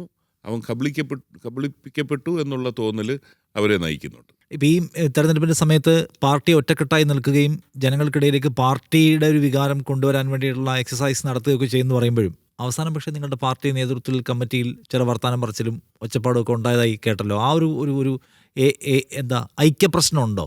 ഒരു പ്രശ്നവുമില്ല. എല്ലാ പാർട്ടിയിലും വ്യത്യസ്ത കാഴ്ചപ്പാടുകളും അഭിപ്രായങ്ങളും ഉണ്ടാകുക സ്വാഭാവികമല്ലേ. ഇപ്പം പിന്നെ നിങ്ങളുടെ സോഷ്യൽ മീഡിയയുടെ കാലഘട്ടത്തിൽ ആർക്ക് വേണമെങ്കിലും, ഇത് റിയാലിറ്റി ചെക്ക് കിടക്കുന്നില്ലല്ലോ, അതിനകത്ത് നടന്നതാണോ ഇല്ലയോ എന്നുള്ളത് ആരും അറിയുന്നില്ലല്ലോ. ആർക്ക് വേണമെങ്കിൽ 1-2 പേരെ സ്വാധീനിച്ച് ചില വാർത്തകൾ ഇങ്ങനെ കൊടുത്തുകൊണ്ടിരിക്കാം. അതാണ് മറുഭാഗത്ത് ഔദ്യോഗികമായി ഈ അടിസ്ഥാനരഹിതമായ വാർത്ത വന്നത് നിഷേധിക്കേണ്ട കാര്യമുണ്ടോ? അതിൻ്റെ പുറകെ പോകാനാണെങ്കിൽ അത് മാത്രമേ സമയം ഉണ്ടാകത്തുള്ളൂ. അതുകൊണ്ട് വ്യത്യസ്ത കാഴ്ചപ്പാടുകളുണ്ടായി ഒരു സ്ഥാനാർത്ഥിത്വത്തെ സംബന്ധിച്ച് ഉണ്ടെന്നുള്ളത് അതൊരു യാഥാർത്ഥ്യമാണ്. അത് ഞങ്ങൾ ഏറ്റവും പക്വതയോടുകൂടി ഞങ്ങൾ ഇടപെട്ട് അത് പരിഹരിച്ചു. ഒരു പോറൽ പോലും ഏൽക്കാതെ പാർട്ടി ആ വിഷയം പരിഹരിച്ചു. എന്നിട്ടും എന്താണ് ഇങ്ങനെ സംശയം നിൽക്കുന്നതെന്ന് എനിക്കറിയില്ല. അല്ല, ഇരവിപുരത്തെ സ്ഥാനാർത്ഥിത്വത്തെ ചൊല്ലി ഉണ്ടായിട്ടുള്ള തർക്കത്തിൽ പാർട്ടിയുടെ പൊതു താല്പര്യം ഉയർത്തിപ്പിടിച്ചുകൊണ്ടുള്ള പരിഹാരം ഉണ്ടാക്കിയോ? തീർച്ചയായിട്ടും ഉണ്ടാക്കി. അതിൻ്റെ ഈ പറഞ്ഞതുപോലെ തീർച്ചയായിട്ടും അത് വളരെ പക്വതയോടുകൂടിയുള്ള തീരുമാനം തന്നെ പാർട്ടി സ്വീകരിച്ചു. അത് വ്യത്യസ്ത അഭിപ്രായം ഉണ്ടായിരുന്നു എന്ന് ഞാൻ സമ്മതിക്കുന്നുണ്ട്. അതിൻ്റെ അഭിപ്രായത്തെ തുടർന്ന് നിരന്തരമായ ദൃശ്യമാധ്യമങ്ങളിൽ വാർത്ത വന്നതിനെ തുടർന്നുണ്ടായ കുറച്ച് ഡാമേജും ഉണ്ടായിട്ടുണ്ട്. അത് ഞാൻ പൊതുജനങ്ങളുടെ ഇടയിൽ നിഷാദ് ചോദിച്ച പോലെ നിങ്ങളുടെ അതിനകത്ത് പ്രശ്നമാണോ എന്നുള്ള ചോദ്യം ഉയർന്നു. ഒരിക്കലും ഒരു തെരഞ്ഞെടുപ്പ് കാലത്ത് അത് വന്നുകൂടാത്തതാണ് എന്ന് എനിക്കറിയാം. ഞാൻ ചോദിക്കുന്നത്, അപ്പോൾ അങ്ങനൊരു ചർച്ച ഉണ്ടായി വരുന്നതിൻ്റെ കാരണം ഒരു അപ്രതീക്ഷിതമായ ഒരു സ്ഥാനാർത്ഥിയെ ഇനിഷ്യേറ്റ് ചെയ്യുമ്പോഴാണല്ലോ ഈ ഡിസ്കഷൻ ഉണ്ടാകുന്നത്. അപ്പോൾ ആ സാഹചര്യം ഒഴിവാക്കാമായിരുന്നു എന്നാണ് താങ്കൾ വിചാരിക്കുന്നത്? ഇല്ല, ഇതൊന്നും ഞങ്ങളുടെ പാർട്ടി ഫോറത്തിൽ ചർച്ച ചെയ്ത് തീരുമാനിക്കേണ്ട വിഷയങ്ങൾ. ആ ഫോറങ്ങളിൽ ഇത് കൃത്യമായി ഈ വിഷയങ്ങൾ ചർച്ച ചെയ്തു. പക്ഷേ ഈ പറഞ്ഞതുപോലെ അനാവശ്യ ചർച്ച പുറത്തു കൊണ്ടുവരാൻ ചിലർ അതിനുവേണ്ടി ചിലർ അതിനിടയാക്കി എന്നുള്ളത് ഞങ്ങൾ റിയലൈസ് ചെയ്യുന്ന കാര്യമാണ്. ഞാൻ ഡയറക്റ്റ് ചോദിക്കട്ടെ, കാർത്തിക് പ്രേമേന്ദ്രൻ്റെ കാര്യത്തിൽ അദ്ദേഹം ഒരു മത്സരത്തെക്കുറിച്ചുള്ള ഒരു മണ്ഡലത്തെക്കുറിച്ചുള്ള ഡിസ്കഷൻ നടക്കുമ്പോൾ അവിടേക്ക് സാധാരണ നിലയ്ക്ക് വരാൻ പാടില്ലാത്ത അല്ലെങ്കിൽ വരേണ്ടതില്ലാത്ത ഒരു പേരായിരുന്നു ആ പേര് കൊണ്ടുവന്നതാണോ സത്യത്തിൽ ഈ തർക്കവിതർക്കം കാരണമായത്? അല്ലല്ല, ആ പേര് വന്നപ്പോൾ ആദ്യം ഞങ്ങളിത് ചർച്ച ചെയ്തു. അത് ഒരു വളരെ അപ്രതീക്ഷിതമായി ആരാ ബ്രേക്ക് ചെയ്തതെന്നും അതിൻ്റെ ഇതെല്ലാം നമുക്കറിയാവുന്നതാണ്. അങ്ങനൊരു വാർത്ത ഒരാൾ കൊടുത്തു, അതെല്ലാവരും ടേക്കപ്പ് ചെയ്തു. ഞങ്ങൾ അന്ന് തന്നെ ആ ദിവസങ്ങളിൽ തന്നെ പാർട്ടി കമ്മിറ്റി കൂടി ഇതിന്മേലുള്ള ചർച്ച നടത്തിയപ്പോൾ പാർട്ടി തീരുമാനിക്കുന്ന പ്രേമേന്ദ്രൻ ഒരു ഘട്ടത്തിൽ മകന് വേണമെന്ന് പ്രേമേന്ദ്രൻ ആവശ്യപ്പെട്ടില്ല. പാർട്ടി എന്ത് തീരുമാനം വേണമെങ്കിലും എടുക്കട്ടെ എന്ന് തന്നെയാണ് പറഞ്ഞത്. അങ്ങനെ എല്ലാം ഒരു ശമനത്തിലേക്ക് എത്തിയാണ്. വീണ്ടും അതിൻ്റെ ഒരു കറക്റ്റ് അതിൻ്റെ പ്രോസസ്സ് തുടങ്ങിയ സമയത്ത് വീണ്ടും ചില മാധ്യമങ്ങളിൽ ഇങ്ങനെ വാർത്ത വന്നു. ആരാണ് ഈ വാർത്തയൊക്കെ പ്ലാൻ ചെയ്യുന്നവരാണ്? അപ്പോൾ ഒരു താല്പര്യ കേന്ദ്രം ഉണ്ടാവില്ല? അല്ലല്ല, അത് നമുക്കറിയാമല്ലോ. ഇപ്പം ഞാനല്ലേ പറഞ്ഞത്, നിങ്ങൾ മാധ്യമങ്ങൾ റിയാലിറ്റി ചെക്ക് നടത്തിയല്ലല്ലോ കൊടുക്കുന്നത്. ആർക്ക് വേണമെങ്കിലും ഒരു ന്യൂസ് പ്ലാൻ ചെയ്യാവുന്ന നിലയിലേക്ക് നമ്മുടെ ജേർണലിസം മാറിയിട്ടുണ്ട്. അത് എനിക്ക് കൃത്യമായിട്ട് അറിയാമല്ലോ. കൊല്ലത്തുള്ളതാകുമ്പോൾ അതിൽ ഏതൊക്കെ ജേർണലിസ്റ്റ് അത് പങ്കുവഹിച്ചു എന്നുള്ളതെല്ലാം കൃത്യമായിട്ട് നമുക്കറിയാം. ജേർണലിസ്റ്റുകളുടെ താല്പര്യം എന്താണ്? എനിക്കറിയില്ല. എപ്പോഴും ഒരു വിവാദം വരുന്നതാണല്ലോ വാർത്തകൾ. അല്ലെ, വാട്ട് അബൌട്ട് ദിസ് ഈ ചെറുപ്പക്കാരനെ കുറിച്ചുള്ള അഭിപ്രായം എന്താണ്? നിങ്ങളുടെ ഒരു പേഴ്സണൽ ടേക്ക് എന്താണ്? ഷിബു ബേബി ജോണിന്റെ ടേക്ക് എന്താണ്? ഒരു മത്സരയോഗ്യനായ കക്ഷിയാണോ പുള്ളിക്കാരൻ? അല്ല, എൻ്റെ മകനെ പോലുള്ള എൻ്റെ മക്കളുടെ അതേ പ്രായത്തിലുള്ള ഒരു ചെറുപ്പക്കാരനല്ലേ, തീർച്ചയായിട്ടും ക്വാളിഫൈഡ് ആണ്, നല്ല വിദ്യാഭ്യാസമുള്ള നല്ലൊരു ചെറുപ്പക്കാരനാണ്. പക്ഷേ പൊളിറ്റിക്സിൽ വരുമ്പോഴത്തേക്കിനും ഉണ്ടാകേണ്ട പാർട്ടി മുന്നോട്ട് വെക്കുന്ന ചില വ്യത്യസ്തമായ കാഴ്ചപ്പാട് എനിക്കുണ്ട്. ആ ചെറുപ്പക്കാരനോട് വ്യക്തിപരമായി ഒരു രീതിയിലുള്ള എതിർപ്പില്ല, മകനെ പോലെ അല്ലെങ്കിലുള്ള ആ സ്വാതന്ത്ര്യമുള്ളതാണ്. പക്ഷേ ഇപ്പോൾ ഒരു പാർട്ടിയുടെ നിലപാട് വരുമ്പോൾ പാർട്ടി മൊത്തത്തിൽ ആലോചിച്ച് ചെയ്യേണ്ട കാര്യങ്ങളെക്കുറിച്ച് മാത്രമാണ് ഞങ്ങൾ ചർച്ച ചെയ്തത്. അപ്പം അത് ആ അസ്വാരസ്യം താഴേക്ക് പടരുകയോ അല്ലെങ്കിൽ വലുതാവുകയോ ചെയ്യില്ല നിങ്ങൾ ഉറപ്പാക്കിയിട്ടുണ്ട്? ഒരു കാരണവശാലും അത് ബാധിക്കത്തില്ല. പക്ഷേ നിർഭാഗ്യവശാൽ അവിടെ കോൺഗ്രസിൻ്റെ ചില നേതാക്കന്മാർ അവർ ചില അഭിപ്രായ പ്രകടനം നടത്തിയതൊക്കെയാണ് പിന്നീട് അത് വീണ്ടും അതിങ്ങനെ ആ ഡിഫറൻസ് നിലനിൽക്കുന്നു എന്ന് ഒരു പ്രതീതി വരുത്താൻ ഇടയായത് ആ കാര്യം കൊണ്ടാണ്. ശരി, ഇപ്പോൾ ഇനിയിപ്പോൾ നിങ്ങൾക്ക് നിങ്ങളുടെ 2 പ്രധാനപ്പെട്ട സീറ്റുകൾ കൂടി, പ്രധാനപ്പെട്ടതെന്ന് ഞാൻ ഉപയോഗിക്കുകയാണ്, 2 സീറ്റുകൾ നിങ്ങൾ ഒഴിവാക്കാൻ പോകുമെന്ന് ആലോചിക്കുന്നു. അത് അത് അത് അത് അത് ഒരു നിലയ്ക്കും മത്സരിച്ച് നോക്കാൻ തന്നെയുള്ള സന്നദ്ധതയിൽ നിന്ന് പിന്നോട്ട് പോകാൻ കാര്യം എന്താണ്? അല്ല, ഞങ്ങൾ ആറ്റിങ്ങൽ ഞങ്ങൾ ബെറ്റർ പ്രോസ്പെക്ട്സ് ഉള്ളത് ആവശ്യപ്പെട്ടു. ആറ്റിങ്ങൽ ഞങ്ങൾ ആദ്യം വേണ്ട എന്ന് പറയാൻ കാരണം കേരളത്തിൽ 14 റിസർവേഷൻ സീറ്റുകളാണുള്ളത്. അതിൽ 2 RSPയുടെ 5 2 കുന്നത്തൂരും ആറ്റിങ്ങലും എടുക്കുന്നത്. എന്നാൽ ഈ 2 മണ്ഡലവും കുന്നത്തൂർ ചരിത്രത്തിൽ 82-ൽ UDF ജയിച്ചല്ലാതെ ഒരിക്കലും UDF ജയിച്ചിട്ടില്ല. കിളിമാനൂർ അടങ്ങുന്ന ആറ്റിങ്ങൽ ഒരിക്കലും UDF ജയിച്ചിട്ടില്ല. വക്കം പുരുഷോത്തമൻ പ്രതിദാനം ചെയ്ത ആറ്റിങ്ങൽ വേറെയായിരുന്നു. ഇത് കിളിമാനൂർ അടങ്ങുന്ന ആറ്റിങ്ങൽ ഒരിക്കലും ജയിച്ചിട്ടില്ല. അന്നേരം അങ്ങനെയുള്ള സീറ്റ് മാറ്റിയെടുക്കണമെന്ന് ഞങ്ങൾ ആവശ്യപ്പെട്ടു. ബെറ്റർ പ്രോസ്പെക്ട്സ് ഉള്ള സീറ്റ് കുറച്ചുകൂടെ പക്ഷേ ഇപ്പോൾ ഞങ്ങൾ തന്നെ മത്സരിക്കുന്നതെന്ന് പറഞ്ഞപ്പോൾ നല്ല ഒരു സ്ഥാനാർത്ഥിയെ അവിടെ അനൗൺസ് ചെയ്ത് കഴിഞ്ഞിട്ടുണ്ട്, പ്രവർത്തനം ആരംഭിച്ചിട്ടുണ്ട്. മുൻപ് ഒരിക്കലും ഇല്ലാത്ത ഒരു സ്വീകാര്യത അവിടെ കിട്ടുന്നുണ്ട്. അതാണ് എന്നെ അത്ഭുതപ്പെടുത്തുന്നത്. വലിയൊരു സ്വീകാര്യത ആറ്റിങ്ങലിൽ കിട്ടുന്നതായിട്ടാണ് എനിക്ക് കിട്ടുന്ന ഫീഡ്ബാക്ക്. മട്ടന്നൂരിന് പകരം നിങ്ങൾ ചോദിക്കുന്നത് എവിടെയാണ്? മട്ടന്നൂരിന് പകരം ഞങ്ങൾ ചടയമംഗലം, കൊല്ലം ജില്ലയിൽ ഒരു സീറ്റ് കൂടെ കിട്ടണമെന്നുള്ളതായിരുന്നു ഞങ്ങൾ പ്രധാനമായി ആവശ്യപ്പെട്ടത്. ഒരു കാരണവശാലും ചടയമംഗലം കിട്ടത്തില്ലെങ്കിൽ ഞങ്ങൾക്ക് വേറെ മലബാറിൽ തന്നെ 1-2 സീറ്റുകൾ ഞങ്ങൾ ആവശ്യപ്പെട്ടിട്ടുണ്ട്. അതിന്മേൽ അന്തിമമായ തീരുമാനം കേരള കോൺഗ്രസ് ജോസഫുമായിട്ടുള്ള വിഭാഗമായിട്ടുള്ള ചർച്ച തീർന്നതിന് ശേഷം നമുക്ക് തീരുമാനിക്കാമെന്നാണ് പറഞ്ഞിരിക്കുന്നത്. ഞങ്ങളിപ്പം ഞങ്ങൾക്ക് സ്ഥാനാർത്ഥിയെ കൂടെ പുട്ടപ്പ് ആരെല്ലാം നിർത്തിയാൽ പോരായല്ലോ. അങ്ങനെയുള്ള കോൺസ്റ്റിറ്റ്യുവൻസീസ് നോക്കിയാണല്ലോ മലബാറിലേക്കൊക്കെ പോകുമ്പോൾ RSPക്ക് സീറ്റ് എടുക്കാൻ പറ്റുന്നത്. അങ്ങനെയുള്ള നിലയിലേക്കാണ് കാഞ്ഞങ്ങാട് അടക്കമുള്ള സീറ്റാണ് ഞങ്ങൾ ചോദിച്ചിരിക്കുന്നത്. ഇപ്പോൾ കഴിഞ്ഞ തവണത്തെ പരാജയത്തിൽ അപ്രതീക്ഷിതമായ ചില ലോസ് ഉണ്ടായതാണ്, ചില കൊഴിഞ്ഞുപോക്കോ ഒക്കെ ഉണ്ടായതാണ് പരാജയത്തിലേക്ക് നയിച്ചത് എന്ന് പറഞ്ഞല്ലോ. സത്യത്തിൽ അപ്രതീക്ഷിതമായതും എപ്പോഴും ഒപ്പം നിൽക്കുമെന്ന് അഡമൻ്റായി വിചാരിക്കുകയും എന്നാൽ ഒരു ഞെട്ടലോടെ നഷ്ടപ്പെട്ടു പോയ ഗ്രൗണ്ട്സ് ഏതൊക്കെയാണ്? അത് തിരിച്ചു പിടിക്കാനുള്ള ശ്രമങ്ങൾ എങ്ങനെയൊക്കെയാണ് നടത്തുന്നത്? ഞാൻ പറഞ്ഞതുപോലെ അപ്രതീക്ഷിതമായി ചില ഘടകങ്ങൾ ഓരോ തിരഞ്ഞെടുപ്പിലും വരും. അത് യഥാർത്ഥത്തിൽ തികച്ചും അപ്രതീക്ഷിതമായിരുന്നു. അതായിരുന്നു ഷോക്കിംഗ് ആയി വന്നത്. പക്ഷേ എന്നെ സംബന്ധിച്ചിടത്തോളം വ്യക്തിപരമായി ചവറയുടെ മാത്രം പരിശോധിക്കുകയാണെങ്കിൽ, ഞാൻ പൊതുപ്രവർത്തനം ആരംഭിച്ച നാൾ മുതൽ ഞാൻ കൊല്ലത്തുണ്ടെങ്കിൽ രാവിലെ ചവറയിൽ പോവുക, വൈകിട്ട് വീട്ടിലെത്തുക എന്നുള്ള പ്രോസസ്സാണ്. അതിപ്പോൾ MLA ആണേലും അല്ലേലും ആ നിലയിൽ തന്നെയാണ് പ്രവർത്തിക്കുന്നത്. അതുകൊണ്ട് തിരഞ്ഞെടുപ്പ് ഫലം വന്നതിൻ്റെ പിറ്റേന്ന് മുതൽ ഞാൻ ഇത്രയും കാലം കണ്ടിന്യൂ ചെയ്ത് റൊട്ടീനിൽ തന്നെ അവിടെ മുന്നോട്ട് പോയിട്ടുണ്ട്. അന്നേരം ഒരു ഘട്ടം കഴിഞ്ഞപ്പോൾ എനിക്ക് മനസ്സിലായി, അത് ആരും ഈ തിരഞ്ഞെടുപ്പ് രാഷ്ട്രീയത്തിൽ അന്നേരം വ്യക്തിപരമായ പരിഗണന ആയിരുന്നില്ല അവിടെ ഉണ്ടായിരുന്നത്. മറ്റ് പല ഘടകങ്ങൾ അവിടെ ഉണ്ടായി. അന്നേരം അതിൻ്റെ ഒരു വൺ ടൈം ഇതായിട്ടേ ഉള്ളായിരുന്നു. അല്ല, എന്നെ സംബന്ധിച്ചിടത്തോളം എൻ്റെ റൊട്ടീൻ ഞാൻ തുടർന്നുകൊണ്ടേയിരുന്നു. അത് ജനങ്ങളുടെ ഇടയിൽ തന്നെ ഉണ്ട്. അന്നത്തെ പരിക്കെല്ലാം ഹീൽ ചെയ്യപ്പെട്ടെന്നാണ് ഇപ്പം നിങ്ങളുടെ ഒരു അസസ്മെൻറ്റ്? തീർച്ചയായിട്ടും. അതിന് ശേഷം ഞാൻ പറഞ്ഞത്, അതിന് ശേഷം നടക്കുന്ന തിരഞ്ഞെടുപ്പുകളിൽ ഞങ്ങൾക്ക് മിനിമം 5000 വോട്ട് ഭൂരിപക്ഷം കിട്ടേണ്ട ഒരു പഞ്ചായത്തിൽ ആണ് തുടങ്ങിയപ്പോൾ ആകെ 200-200 ഇഷ്ടം വോട്ടേ കിട്ടിയുള്ളൂ. അന്നേരം തന്നെ എനിക്ക് മനസ്സിലായി ഇതാണ്. അവിടെ ഇത്തവണ 24 ഗ്രാമപഞ്ചായത്ത് സീറ്റിൽ 22 UDF ജയിച്ചു. RSPയുടെ മാത്രം 2 തോറ്റു. കോൺഗ്രസിൻ്റെ എല്ലാം ജയിച്ചു, 22 ജയിച്ചു. എല്ലാ ബ്ലോക്ക് പഞ്ചായത്തും ജയിച്ചു, ജില്ലാ പഞ്ചായത്ത് ജയിച്ചു. എന്നിട്ട് അത് തന്നെ എൻ്റെ റിഫ്ലക്ഷൻ, UDFൻ്റെ സ്ട്രെങ്തിനനുസരിച്ച് അത് തിരിച്ചു വന്നു എന്നുള്ളത് തന്നെയാണ്. ഒരു കാര്യം ചോദിക്കട്ടെ, അവിടെ BJP ഉണ്ടാക്കുന്ന ഒരു ഇൻട്രോഡ്സിനെ നിങ്ങളിവിടെ കാണാതിരിക്കുന്നുണ്ടോ? അല്ല, BJPക്ക് കൊല്ലം ജില്ലയിൽ തന്നെ കുറവ് വോട്ടുള്ളത് മണ്ഡലങ്ങളിലൊന്ന് ചവറയാണ്. അത് പക്ഷേ കഴിഞ്ഞ തവണയും ഒരു ഇത് പറ്റി, പരാജയത്തിൻ്റെ പല കാരണങ്ങളിലൊന്ന് ഒരു 10000 വോട്ടാണ് BJPക്ക് എസ്റ്റിമേറ്റ് ചെയ്തത്. അത്രമേ ഉള്ളായിരുന്നു ഇതുവരെ. പക്ഷേ കഴിഞ്ഞ തവണ ഒരു 14,000 ഇഷ്ടം വോട്ട് ബി ജെ പിക്ക് വന്നു. അതിന് കാരണം വേറെ ഒന്നുമില്ല. വിവേക് ഗോപൻ എന്ന് പറഞ്ഞ ഒരു സീരിയൽ നടൻ, ആ സീരിയൽ നടൻ പെട്ടെന്ന് അവിടെ സ്ഥാനാർത്ഥിയായി വരുന്നു. ആ തെരഞ്ഞെടുപ്പുമായി ബന്ധപ്പെട്ടായിരിക്കണം ആദ്യമായിട്ട് ചവറയിൽ വന്നത്. തെരഞ്ഞെടുപ്പ് കഴിഞ്ഞ് പോയതുമാണ്, പിന്നെ വന്നിട്ടുമില്ല. പക്ഷേ അന്നേരം ഉണ്ടാക്കിയ നമ്മുടെ പൊളിറ്റിക്സിൽ വരുന്ന മാറ്റത്തിൻ്റെ പ്രതിഫലനമാണ്. ബി ജെ പിയുടെ ശക്തി കേന്ദ്രങ്ങളിലൊന്നും അല്ല, നമുക്കറിയാമല്ലോ ചില വാർഡുകൾ, അവിടെങ്ങും അല്ല വോട്ട് കൂടിയത്. ബി ജെ പിക്ക് താരതമ്യേന ശക്തി ഇല്ലാത്ത മേഖലയിൽ ഒക്കെയാണ് ഈ വിവേകിന് വോട്ട് കിട്ടിയത്. അതിൻ്റെ അർത്ഥം നിഷ്പക്ഷമായ ഒരു സമൂഹം ഈ സീരിയൽ നടന് വേണ്ടി വോട്ട് ചെയ്തു, പ്രത്യേകിച്ച് സ്ത്രീകളായിരിക്കാം എന്നുള്ളതുണ്ട്. എന്നിട്ട് ആ ഒരു 4,000 വോട്ടിന് നോക്കുമ്പോൾ ആ 4,000 വോട്ടിൻ്റെ വർധനവ് വളരെ ക്രൂഷ്യലല്ലേ. അങ്ങനെ അല്ലാതെ ബി ജെ പിക്ക് അവിടെ ഈ പറയുന്നത് പോലുള്ള ബാക്കി മണ്ഡലങ്ങളുമായി താരതമ്യം ചെയ്യുമ്പോൾ വലിയൊരു ഇൻറോഡ്സ് അവിടെ ഇല്ല.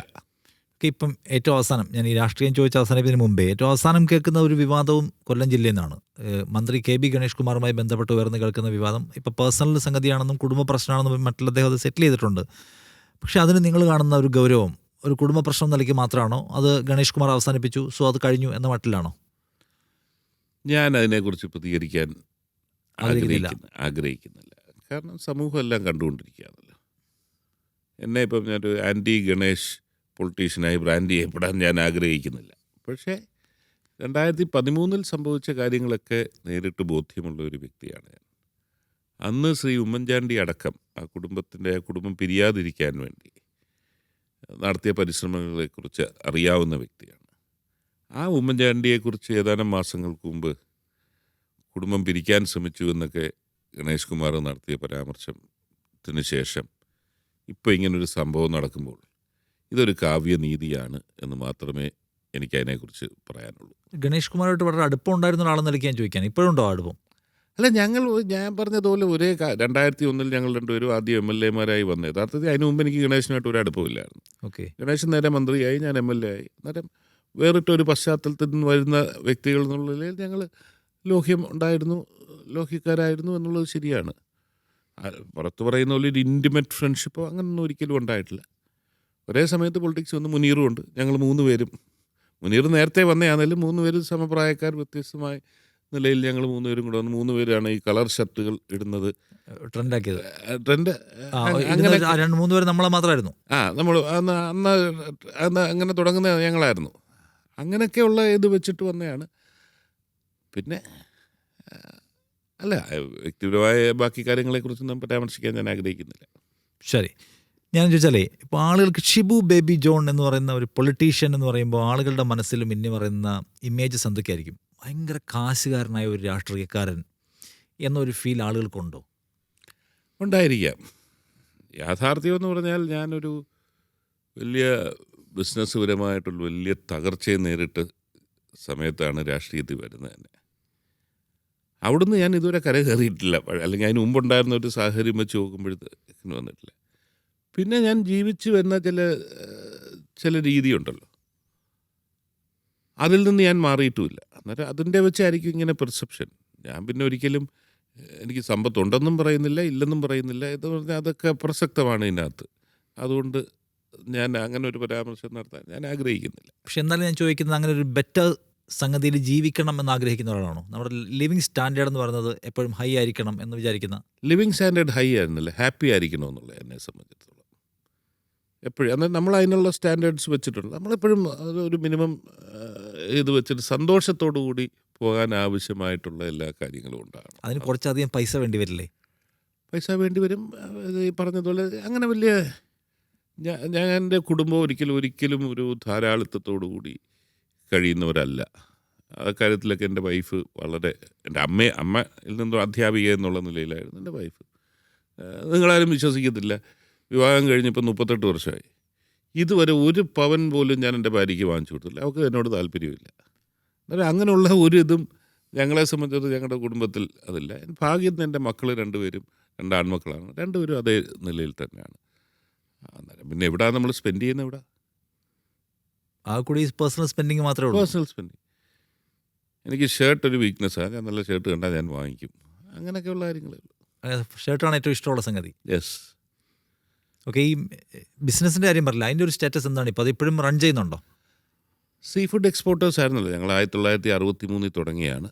അതിന്ന് വലിയ പ്രതിസന്ധിയിൽ കൂടെ കേരളത്തിലെ സീ ഫുഡ് ബിസിനസ് കടന്നു പോകണം. കടലിൽ നിന്നൊന്നും കിട്ടുന്നില്ല, അതാണ് കാരണം, വേറെ ഒന്നുമല്ല.